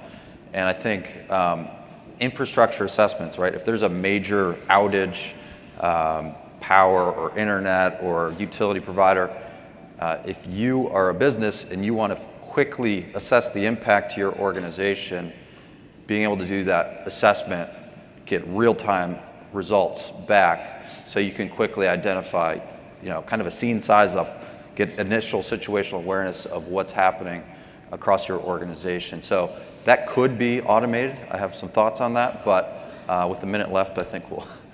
My only thought to here is that you need to be able to execute, right? So you have to get out of the ether and actually iterate. You have to execute these things. It's not just about automation, it's about proving the automation. So if you're a BCP professional, you've got to be able to take that people, process, and technology and prove this by iterating through. So you need to get into the actual execution, the drill, and get some results. And the faster you can iterate through that, the more confidence you have, the more you'll be able to audit. You'll be able to see areas where you can remove human and replace with, these are things where you can just stop doing. So, but you won't know that till you get into the execution and the testing. Yeah, and I think, you mentioned AI before, and I mentioned kind of a digital model of the organization. If you can pair those two together, and by this way, this is a hint as to what I'm working on right now, is if you can answer 2 questions, where are we vulnerable to X, and where do we lack a capability to respond or recover? If you can use AI to answer those 2 questions, that's a form of automation. It may not fully address everything, but it gives you something to work on, and it gives you that awareness. Real quick, 30 seconds. Is it a good idea to engage executives in exercises? Shawn, yes or no? It's funny. I would say yes and no. I have a real life story of a CFO at a large bank calling into the middle of a one of these group growth conference bridges and saying, "Where the hell are we? I don't know why I'm not informed on these things. All I know is that you folks are doing this massive drill all weekend long, and I have no idea if it's being successful or what the gates are, or, are we red, yellow, green? So proactive communication of what you're doing and why is very important. At the same time, you need to manage that communication in a way that gives it to them, again, in a form that they understand and can consume. I think if you're asking them to participate in a response effort, the answer is yes. If you're not, no. Right. And I think we're about to get the hook. We're going to get the hook. Anyway, And we're getting pulled. thank you, everybody, for your you. time today. Really do appreciate it.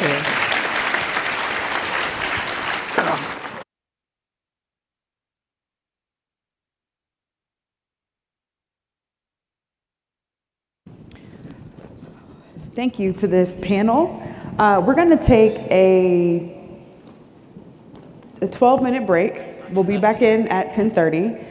I hope you stay because we're going to do some prizes and some announcements of who some of the winners are. So you definitely want to make sure that you're in here before the final general session for today's conference. Thank you.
lost in your deep blue eyes, like a shell in the sea. I fall in love over and over when you're looking at me. I think about all the work we've done and all that will be. Through all of the hard and the good times, it's you and me. Time moves slowly when I'm with you. Nothing better than this. We could be forever. Just never give up, never give up on this one life together. 'Cause you are my love, you are my first love.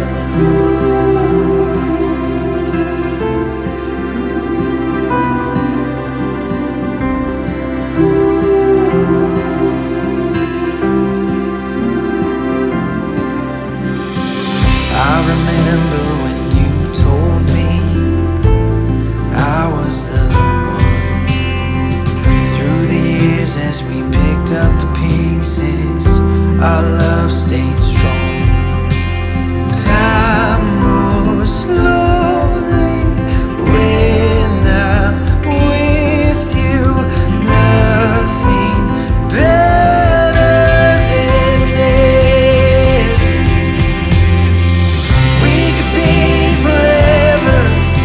Just never give up, never give up on this one life together. 'Cause you are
Ladies and gentlemen, thank you for waiting. The show will resume in a few more minutes.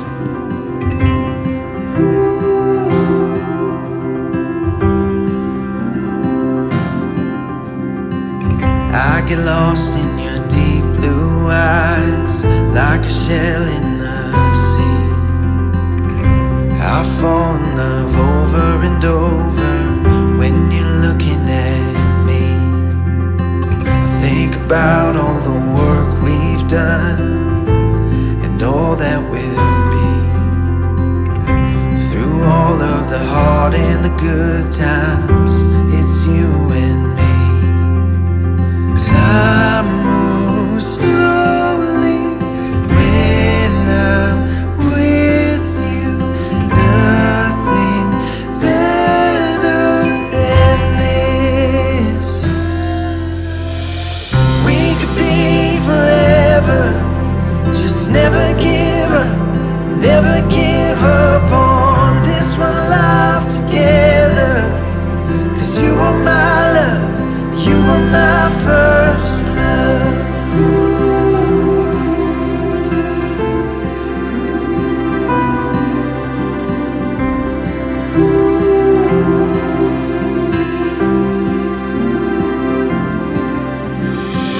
I remember when you told me I was the one.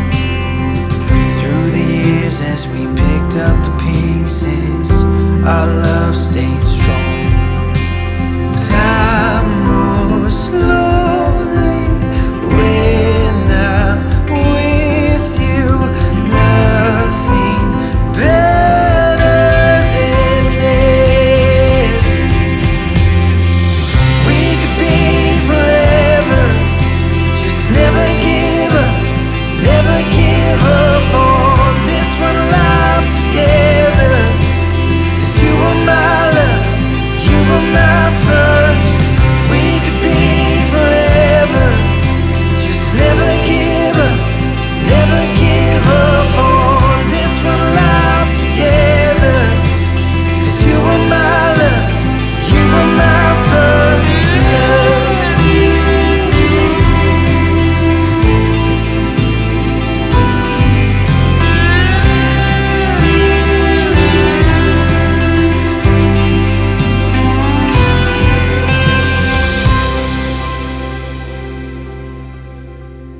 Good morning. I promise I didn't count right when I said 12 minutes, so I apologize, but thank you for your patience. So before we introduce our next speaker, I have a couple of announcements and announcements for prizes. Point number one, tomorrow you will receive an email from DRJ with the link to the attendee hub. And so that's where you can watch all of the sessions and download the documents that are currently in the app. So just be on the lookout for the email, as well as check your junk file as well. So I'm going to call your name, and the first three people that provide a quick response and let us know that they're here, you have three prizes that you are in the running for. The first is an Apple iPad. The second is our Bose headphones, and the third is an Ember coffee mug, temperature controlled. Okay? All right, so person number one, Deborah Luna. Not here, okay. David Somers? Nope. Yep, who's, okay. Give me a shout. All right, great. You can go right to the registration desk after this session to pick up your prize, and you get to pick. All right, Rupert De Los Santos? Okay, Todd Marino? All right, Mike Iannuzzi? Mike's here? He's taking a phone call. Uh-oh, Mike's not here. Oh, he's Vanguard. Okay, we're gonna show him some love. Okay, yes, Mike's here. All right, if not, his team's here. All right, and then the third person is Laura Chamberlain. Okay.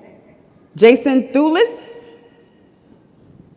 Jennifer from Emeritus. Yay, Jennifer! All right, we have our three winners. Awesome. So this final session is titled Parsing Through Life with a Continuity and Resilience Twist. This next speaker also has books available and will be able to sign books right here when the session is over. So she will discuss PARSE, lessons learned, and continuity and resilience approaches to support both corporate and life's interruptions. Our next speaker is Michelle Turner, who is a best-selling author and a 2022 DRII Lifetime Achievement Award winner. Michelle is a resiliency leader with close to 30 years of experience in the areas of governance, risk, and compliance. She has a Master's of Science degree in business continuity from Norwich University. Please introduce this lovely lady in pot of gold, Michelle Turner.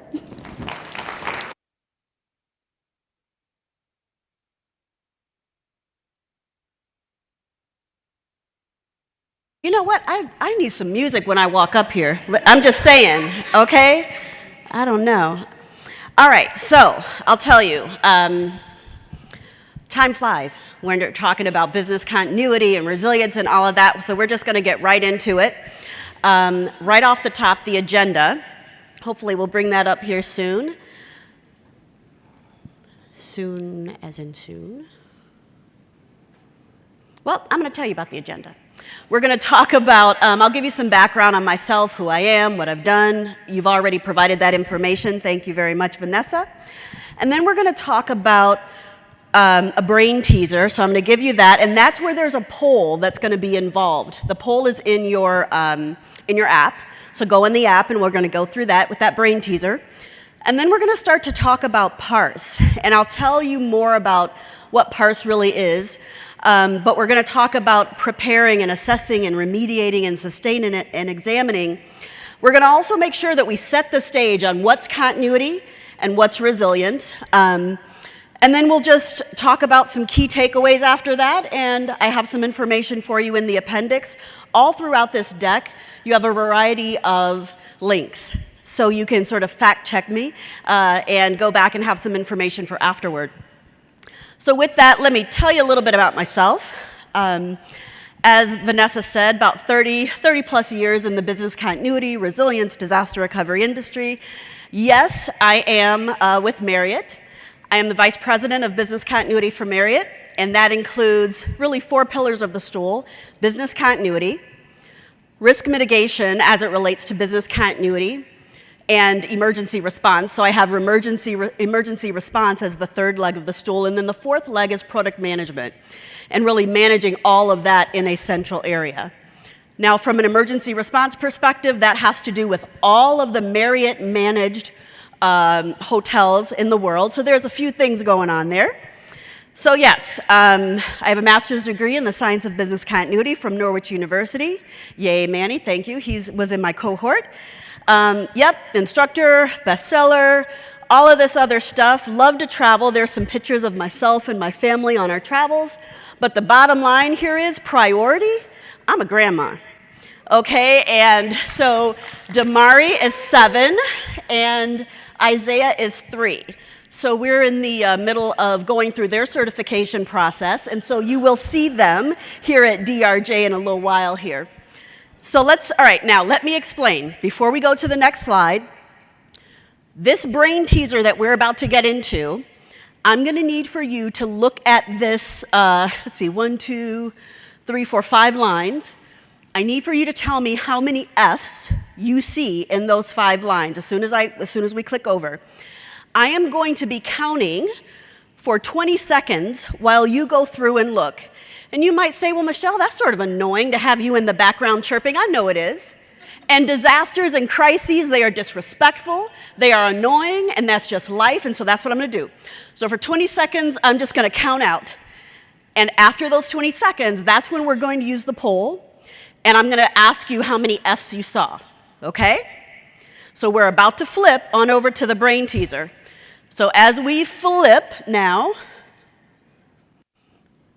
20 seconds, 1, 2, 3, 4, 5, 6, 7, 8, 9, 10, 11, 12, 13, 14, 15, 16, 17, 18, 19, and 20. Let's get into the apps, go to the polls, and the very first question that I have for you is, how many people saw 4 Fs. 4 Fs. How many people saw 4 Fs? So go ahead in the poll and identify what you saw.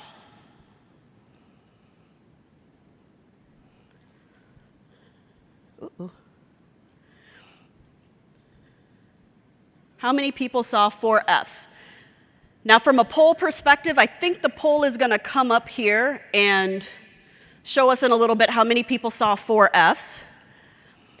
But the next question that I have for you, how many people see, oh, live display. Okay, how many people saw 4 Fs? 48% saw 4 Fs, 52 saw, well, 48% saw 4 Fs, yes. Okay. How many people saw 5 Fs? All right, let's get in that poll. How many people saw 5 Fs? Okay. 21% saw 5 Fs. It's going, or no, 72%, 79%. 5 Fs. 5 Fs. Okay. Now here's the kicker. How many people saw 6 Fs? How many people saw 6 Fs? 6 Fs. What are we looking at? 6 Fs, people, come on now. 6 Fs, I hear a woohoo, so I think that's a 1. 6 Fs. Are we using the poll? Are we using the poll, people? 33%? Ah, voila. Okay, here we go. 25%, and I guess it's going to go up. Ha, ha, ha, ha. Okay. Here's the deal. Our brain, when we take a look at this, our brain turns the F's in of to V's. I know, right? So finished, and I'll prove it out.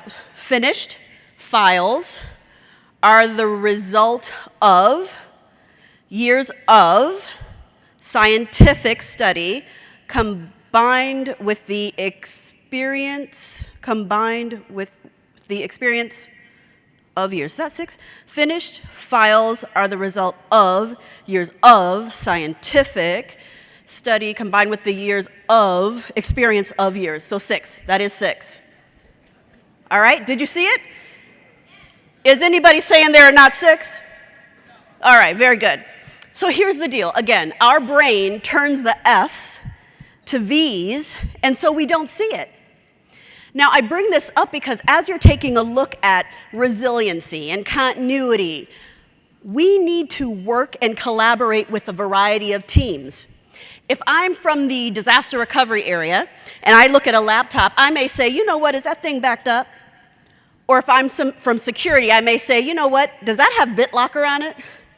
So we each see, based on the venue or based on how we're tracking, what we're focused on, that's what we see.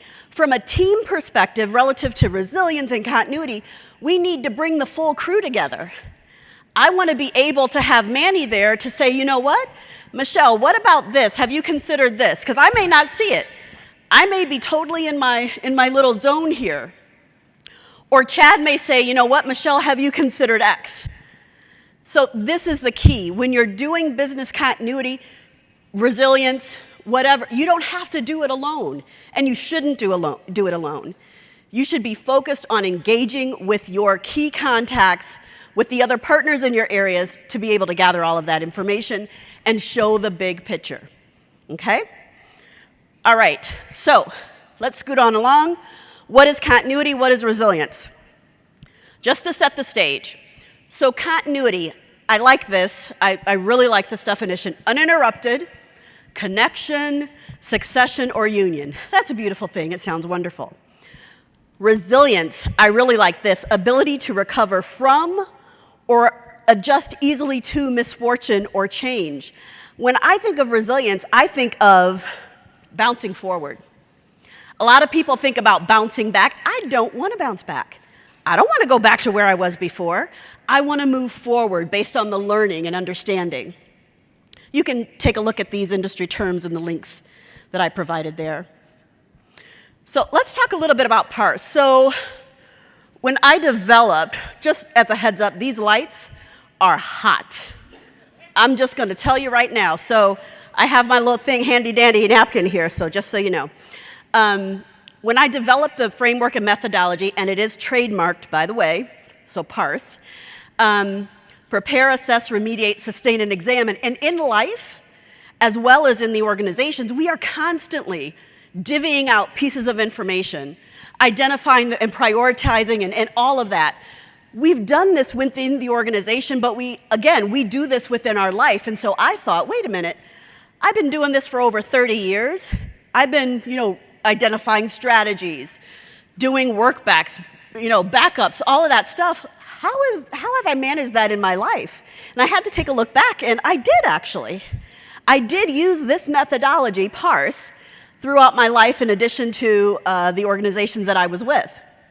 Now, first thing, from a prepare perspective, because we know when we're developing a program, we want to make sure that we understand why do we need this in the first blessed place, A, and who are the people who are really going to stand behind us and assist us, maybe stand in front of us to block some of those arrows that may come our way, but who are we really counting on? And so I think about supporters and I think about sponsors. So there's a difference. Supporter will say, you know what, Michelle is pretty cool. Nice person. Does some okay work, pretty good. A sponsor will say, you know that Michelle Turner, we need to have her in this particular area. We need to have her leading charge in this effort because I've seen the work that she's done. I've seen the impact that she has had from a leadership and a strategic perspective on the organization. See, this sponsor will be speaking your name in rooms that you are not even in. My biggest sponsor in my life was my Aunt Bernice. Aunt Bernice was an educator. She was with the board of directors, in the board, actually a superintendent of the board from an educational perspective, and she was my person that I asked all my but why questions. So I would say, Aunt Bernice, but why can't I go to school? Now, I was 4, almost 4, but she's like, well, Mickey, and yes, that's between you and I, my nickname is Mickey. She would say, Mickey, well, you know how to read, you can write your letters, you can spell your name, I guess, yeah, maybe you could go to school. And so she was my biggest sponsor to actually have me start school at 4 years old because she knew that I could do it, because she had seen what I had done.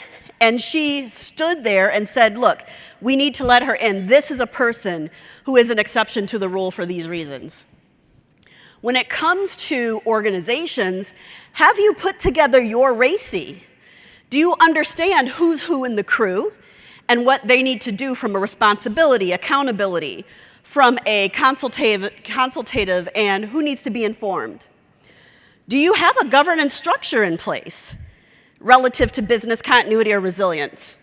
So when I say governance structure, I mean you have maybe the first area, your working team, feet on the street, your working groups. They're in there, they're developing the risk assessment or maybe the business impact analysis, getting the injects together for the exercises. That next level from a governance perspective could be your leadership areas, your immediate leadership areas that gather that information from those working groups, and they provide that first level of approval, let's say. Now that top tier, the third level from a governance perspective, could be your Enterprise Resilience Steering Committee or your Continuity Steering Committee. They're the ones that provide that decisioning around the efforts that maybe have been escalated or you need to track to from an all-up resilience perspective. So if you look at operational resilience, it might be you're bringing efforts from a crisis management, business continuity, emergency response, global information security, disaster recovery. You're bringing those efforts up to the Enterprise Resilience Steering Committee for, again, decisioning and feedback. But the bottom line is you really need to make sure that you are doing your homework. Dig in and understand, again, why do I need this program in the first blessed place? Let's talk about these 3 C's, though. Clarity. So this one's really interesting. When we talk about clarity, Harvard Business School, they have what they call the 4 canonical questions. Has anybody heard of those?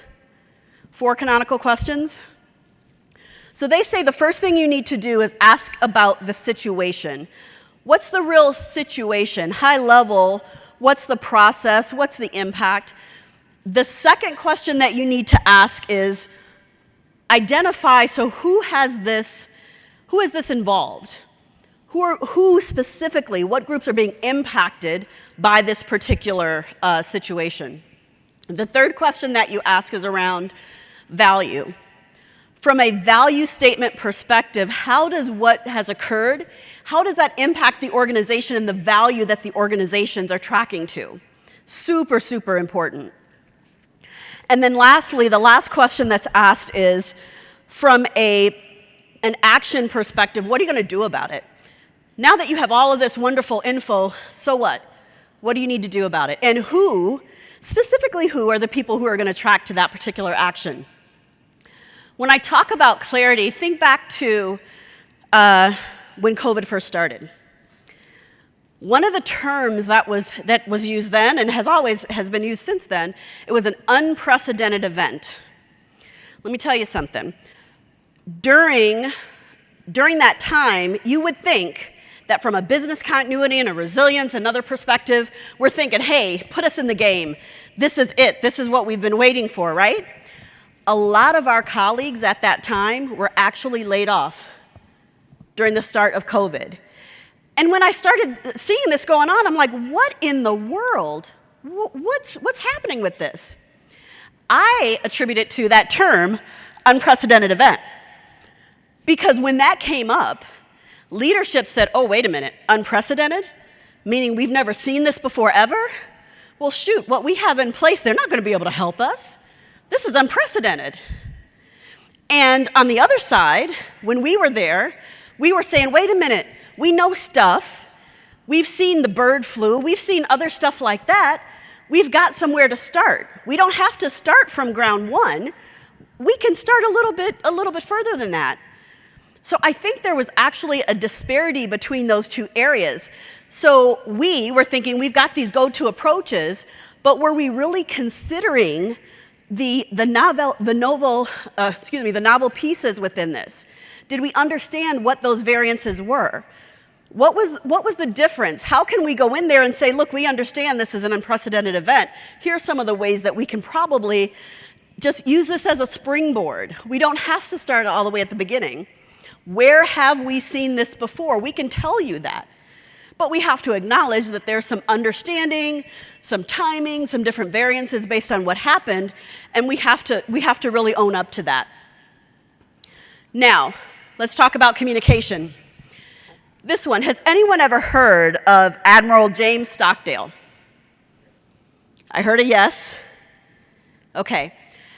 Admiral James Stockdale was, actually, I think was the highest ranking military officer to have been captured in the Vietnam War. He was a prisoner of war for 7 years.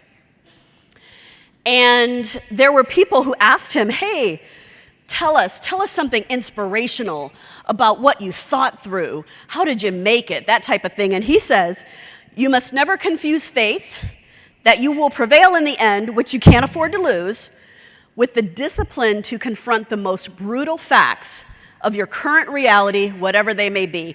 I read that and I thought, you know what, that's not all that inspiring. Give me something else. I need some rainbows and bunnies, right? But here's the deal. It is very inspiring because what he's saying is, tell me the truth. Give me the reality. When you go through and you have all of this information, don't try to hide that audit report under a bushel, because if you do that, you won't be able to solve for those areas that you need to mitigate if there are risks there. If nobody knows about it, how in the heck are you going to address it? Don't hide that information. Be upfront. The only way that you can drive change is to acknowledge where you are so that you know how you need to get to where you need to be. So I thought that was pretty interesting. I really, really like that quote. And then from a cost perspective, as we're talking about the 3 C's, you've got productivity cost, sole source versus single source in terms of suppliers. Are they the only game in town? That's a sole source. But single source says, you know what, there are others. I just like to work with that one in particular.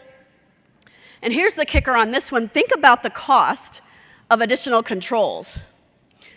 The cost, what you don't want to do is have the cost of the controls far exceed the cost of the actual risk if it were to come to fruition. So be super careful on thinking through that. All right, assess. So, assessing says, what am I most susceptible to? What are my threats? What are those things that I need to pay super close attention to? What's the impact? The likelihood that they could occur? What's the control? And how do I develop my risk profile? Here I have copies of some things that could be leveraged from a high-level risk assessment, or there could be used for business impact as well. I started to chart high, medium, low risks, and then here's a copy of risk profile, risk information. One of the things that I like to do is to make sure that I understand where has this actually occurred in the past when I'm documenting the risk. Because I want to understand, in essence, that helps me understand the impact of that particular area. Where have I seen it happen in the past? And then I definitely want to make sure that I'm following up on trending and such. Now, from a personal perspective, the way that I live this one is I absolutely love what I do. I have a passion for what I'm doing, or else I wouldn't have been doing it for 30 plus years. And so I remember my family and I were taking a vacation where we were driving from the state of Washington, before we moved to Maryland, the state of Washington to Texas. And I thought, I don't really have time to do this. I've got a C-level meeting in a few days that I really need to dig in on. But you know what? I'm going to go ahead and I'm just going to go. I slept all the way from the state of Washington to Keller, Texas. That's a whole long way. I slept the whole way there, and when we came back, I slept the whole way back. I was exhausted. I had so much going on, but I couldn't stop. I couldn't possibly stop. Ariana had a recital coming up. Ariana's my oldest. And then I had that C-level meeting. So we come back from the vacation, and I'm like, you know what? I've got stuff to do. Yeah, we had a great time, whatever. Let's go. So I'm moving, and it was getting a little bit difficult to breathe.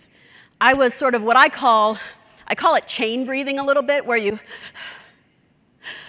because you couldn't quite catch your breath. But no matter, I got stuff to do. I'm on the phone with my mom. She's like, Mickey, you're not sounding right. It's okay, Ma. I got stuff to do. I'll take a nap later. Maybe next Thursday, and today's Monday. So then I say, okay, now I got to get to Ariana's recital. So by this time I'm driving there. I'm going to meet the family there. I get there, and I'm hunched over. I look like that candle a little bit, or not that match that Regina had up here, where, you talk about being burnt out and all like that. I looked a little bit like that match. I couldn't really walk upright. But you know what? Let me go ahead and get in this recital. I sit down.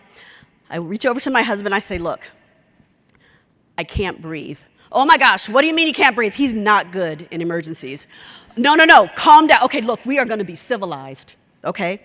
We're going to be civilized. No, I cannot breathe. But what we're going to do is we are going to look to Ariana on stage as she does her solo.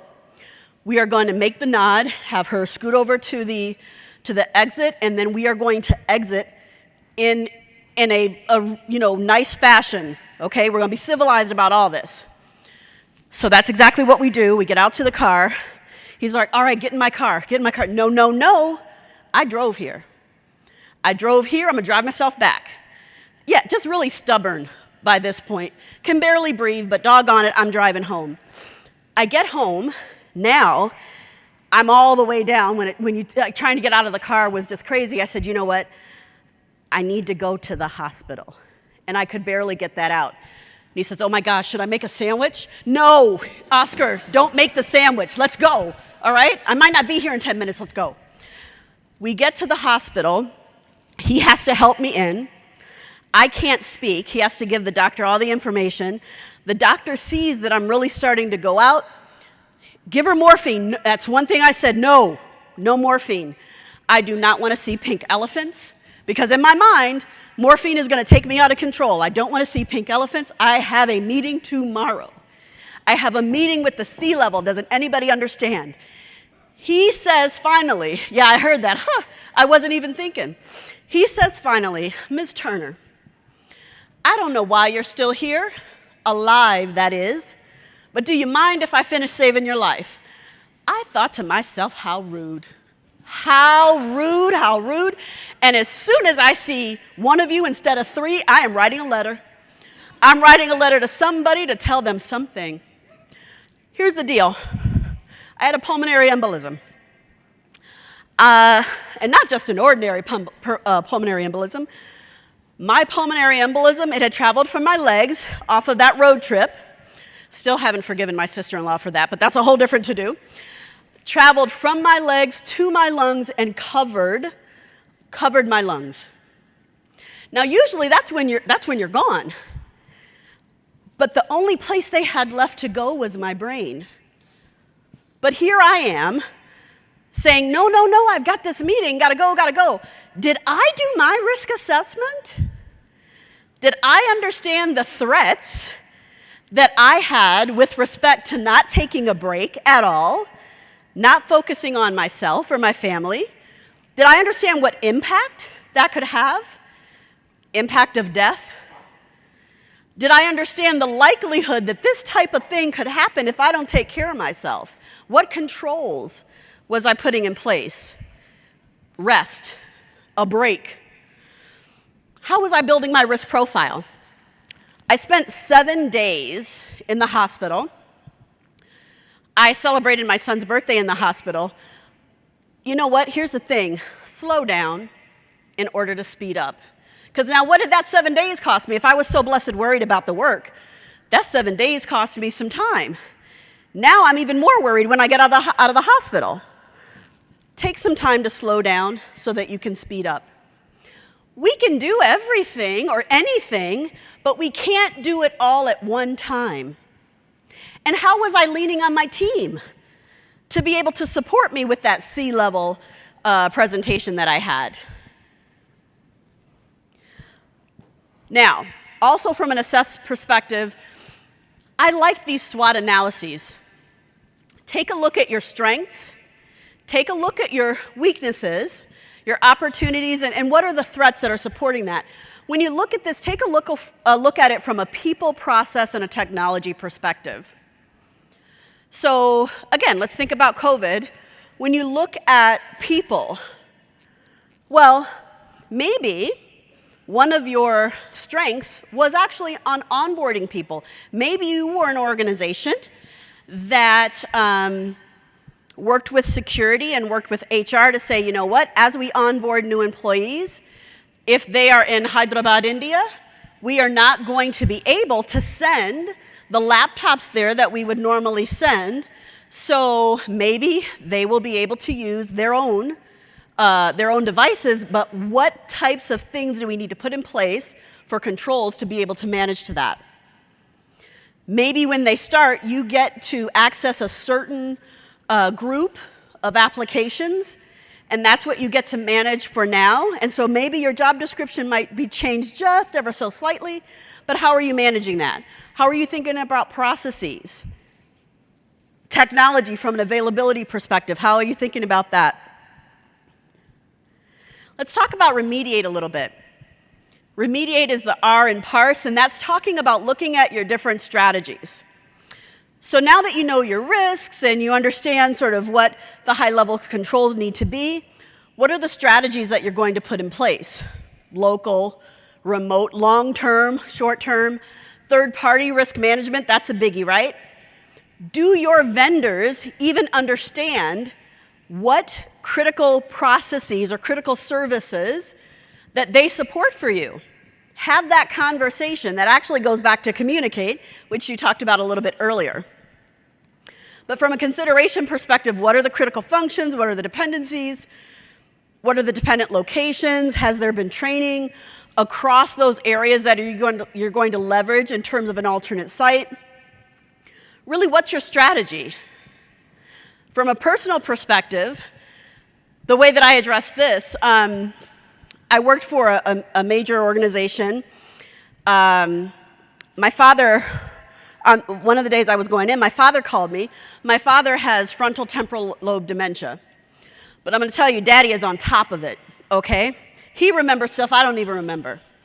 He called me this one morning. He said, Mickey, I see your company is going to be going through a layoff today. Do you have a job? Well, Daddy, I thought I did before you called me. Yeah, I think I do. I think I'm going to be okay. Well, Mickey, I'm telling you what the news is saying, so, let me know how you're doing. Okay, Daddy, I will. The next thing I saw an email from our leadership that said, today is going to be a pretty big day. There's a reduction in force. Your colleagues, a lot of your colleagues will be let go today. Just want you to know, show some empathy and really think about your colleagues on this day. And I thought, you know what? I'm going to show empathy. I'm going to really be thinking about my colleagues today. They're going to be going through a lot. 5 minutes later, I get an email. Meet at 11 o'clock in conference room 12. I thought, you know what? I know what this is. They want me to meet there because HR is probably going to be walking from office to office, letting people go. They don't want us to be there. It might be embarrassing for the people, so they want us in this other room. You know what? I'm going to really show some empathy to my colleagues today. They need it. They need it.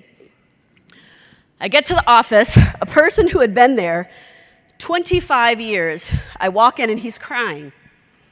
He said, Michelle, did you get the email? Okay, now hold on. I'm a rule follower. Now the email said, don't tell anybody about the email.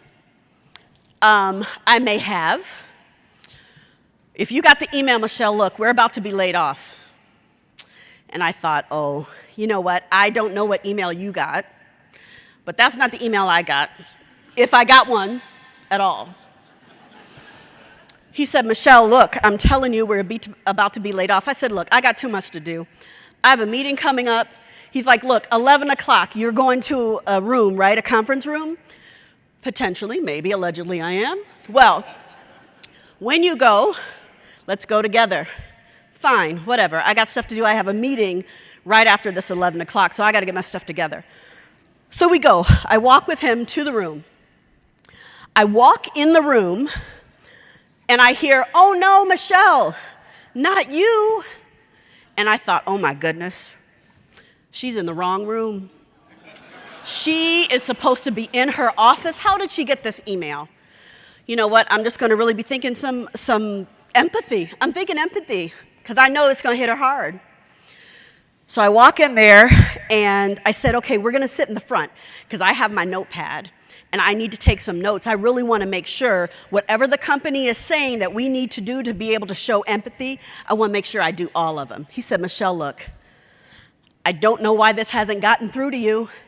We're about to be let go. When it does, when you get it, I want you to look at me and just nod your head. I'm like, okay, that's fine. Not a problem. I'll humor him. So here we are. I'm in, actually not the first row. He refused. We're in the second row. And I look up,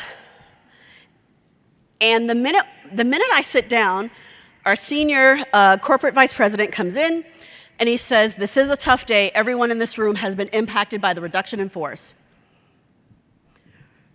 Now, I thought I heard that, but I wasn't sure if I heard it. So I'm doing like this. Because when I'm really thinking about something, I start to do this a little bit. So I thought I heard it. And then all of a sudden, another person from HR comes up and says, and all of your packages, your severance packages, are in the back of the room with all of the HR people standing there. I look back, where in the heck did they come from?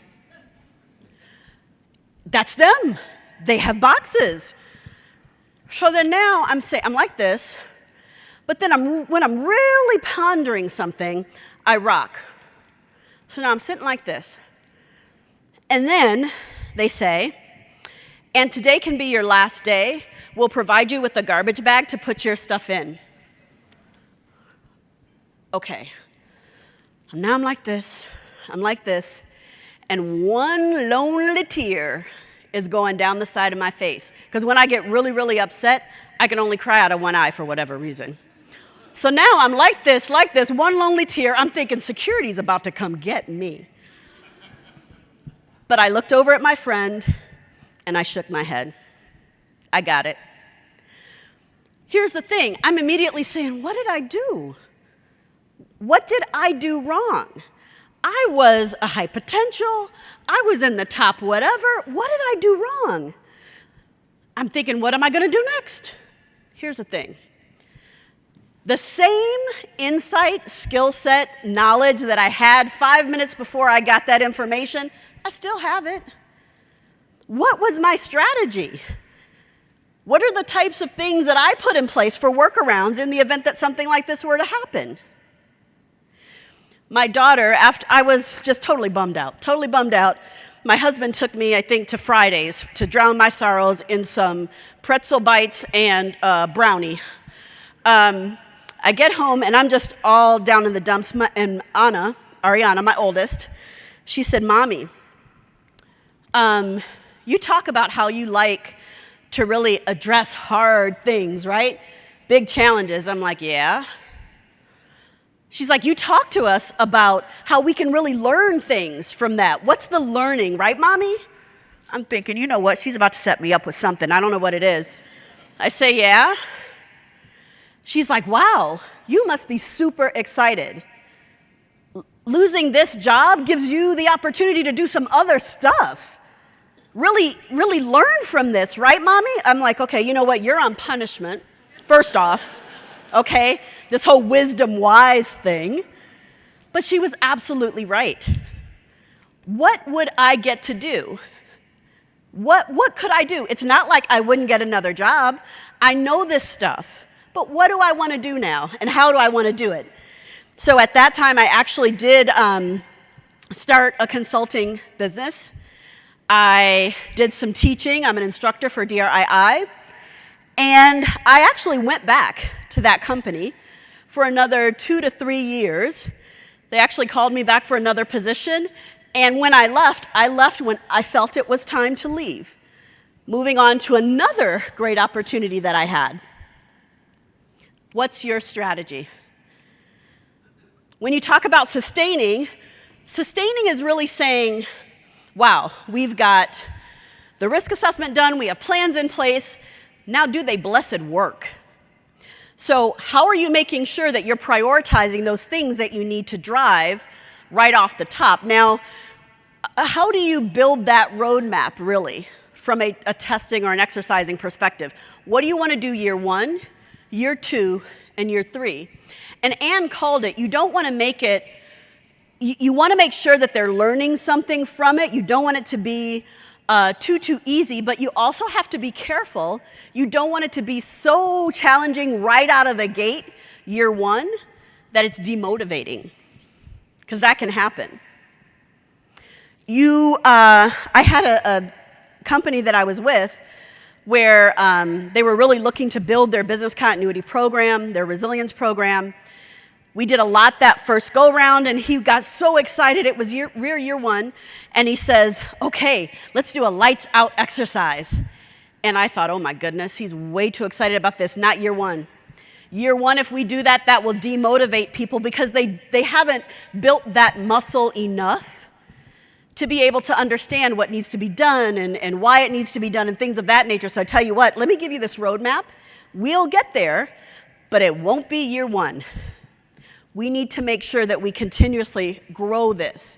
We want people to make sure that they understand that when something happens or goes awry in this exercise, it's not really a failure.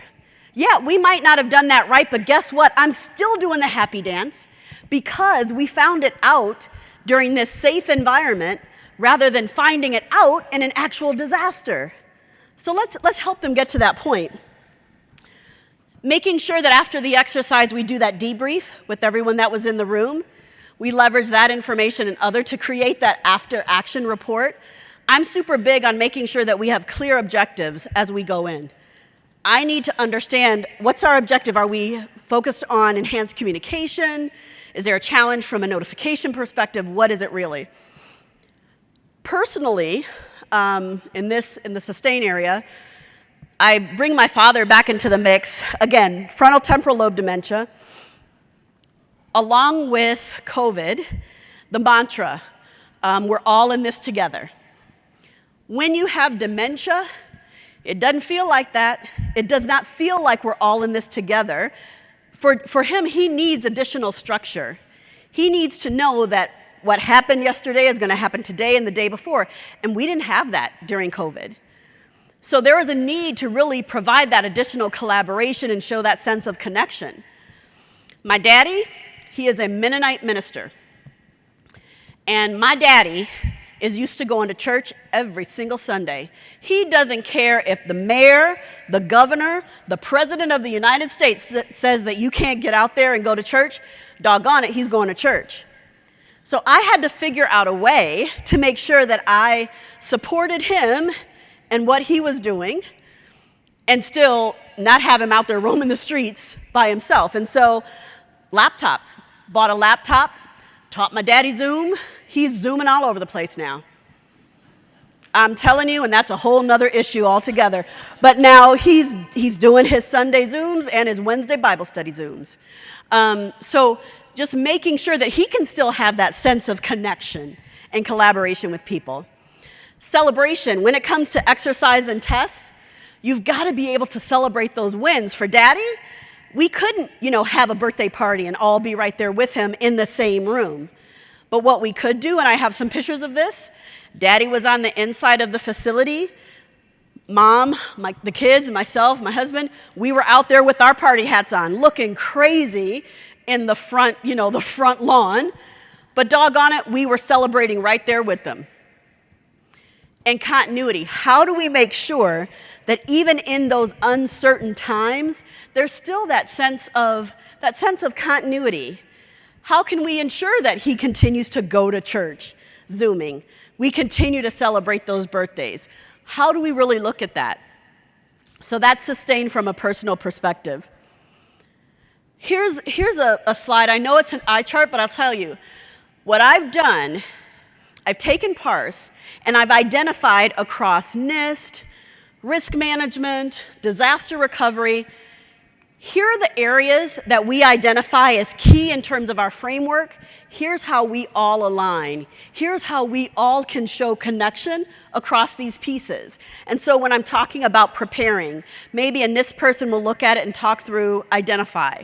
Or when I'm talking about remediation, they'll look through it and see detect, where maybe disaster recovery will be talking about developing and documenting certain areas. So how do we connect with each other?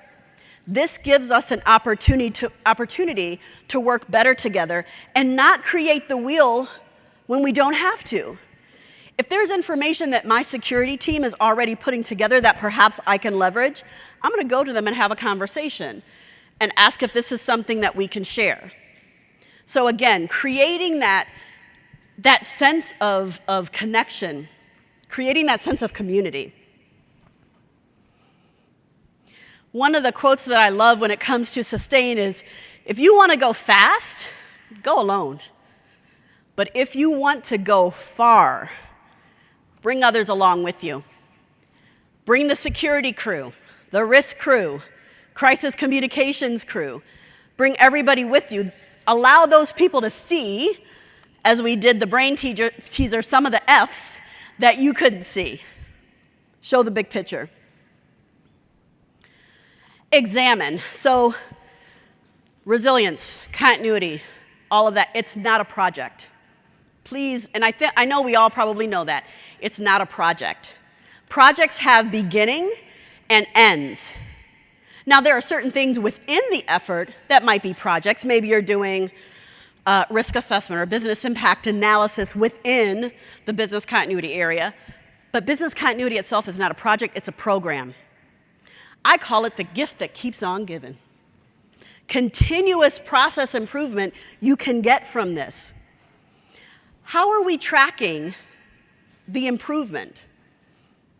So if we develop a dashboard, I had a situation on the personal side. I was with an organization, and every month we would have these dashboard or scorecard sessions. And this one month, it was with the CIO. He's like, Michelle, he asked me to develop this operational resilience steering committee, is what we called it back then. And he said, Michelle, we don't have any fruit on this dashboard, do we? And I thought, fruit on the dashboard? I bought brownies for snack. I'm not sure what he's talking about for fruit. He's like, Michelle, I don't want to see anything that's red, that's green on the outside and red on the inside.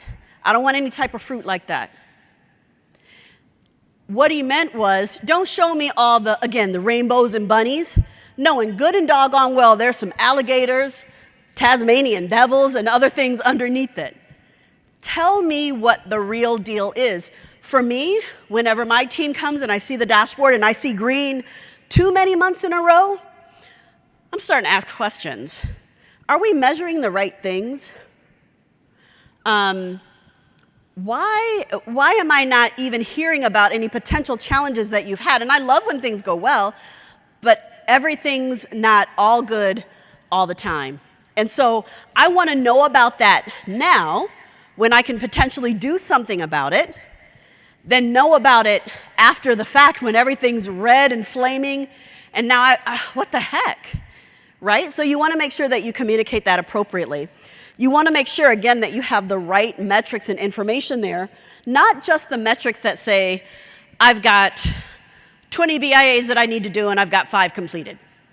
Okay, I need more than that. I want to understand, where did we start? If we're looking at the technology area, where did we start in terms of downtime or challenges? And after we implemented the program, and after we've done some testing and some training, how are we doing overall on a regular basis? Something of that nature that will show me some trending, and when I see a spot where there's an area, I can zone in on that and say, okay, what's the challenge here? And how can we really help? Continuous improvement. Keep learning. It's okay to be vulnerable in certain areas, because being vulnerable is being truthful. You're sharing that there's a challenge here that I need to talk through, I need some additional assistance. You're engaging other groups. Showing vulnerability is a strength, and it's a sign of leadership. It's not a weakness. All right. Key takeaways. Do your homework. Think about those C's that I talked about in the prepare area. Assess the risk. Use your brakes. Slow down in order to speed up. Brakes aren't there just to say, I'm going to lay on this brake and I'm never going to go anywhere. Brakes are used to apply those brakes, make sure that you can gingerly come off of the brake and steer as necessary. It allows you to have the control that you need for that situation. Create viable strategies. You have the choice. You always have a choice. Create those viable strategies, understand the workarounds that are necessary. Test the functionality and prioritize. You can't do everything, like I said. You can't do everything all at the same time. What needs to come first? Create that continuous process for learning. From a learning perspective, for me, I needed to leave school early, leave college early for financial reasons. And so after I got married, I said, you know what? I need to go back. I need to get my degree. So I went nights, I went days, I went whenever I could. And when I walked across the stage, my oldest was there, my youngest daughter was there. I walked across the stage, accepted my diploma from Oprah Winfrey. Yeah, Now, here's the deal. It just so happens that year, Oprah's assistant was also getting her degree, and so she had talked to Oprah and convinced her that it would be a good idea to give the speech at Roosevelt University in Chicago. And her message was what, in essence, just summarizing it, what are you here to do? What are you here to do? What are the changes that you're here to make? If anybody sees Oprah, let her know I figured out what I was supposed to do early on, and I've been doing it for 30 plus years, and I've been blessed. It has been a blessing to my family and to me professionally for 30 some years. So, as I say, it is in the challenge, and as my daughter says, it's in the challenge and in the change that we actually learn our greatest lessons. What you do for your organization is critical and it's important. You need to take those breaks in order to be able to do it effectively. You can do this, not by yourself. You got this, but we got this. We're gonna have to say that together. Say, I've got this, but we've got this. I am so proud. I don't even know all of you, but I am so proud of the work that you are doing to drive resilience and to really bounce forward for your organizations. Don't leave yourselves out of it. With that, thanks.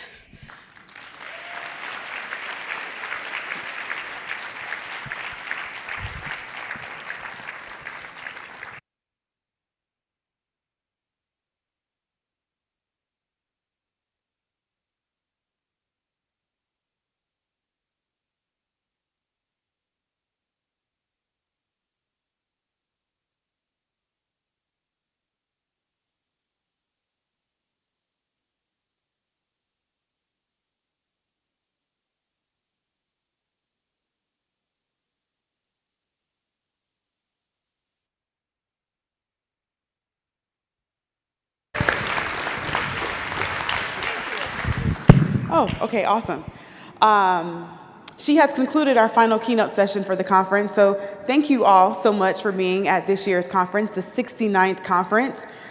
Please make sure you complete the survey in the app so that we can make sure that DRJ is consistently driving content that's going to add value to what you all need.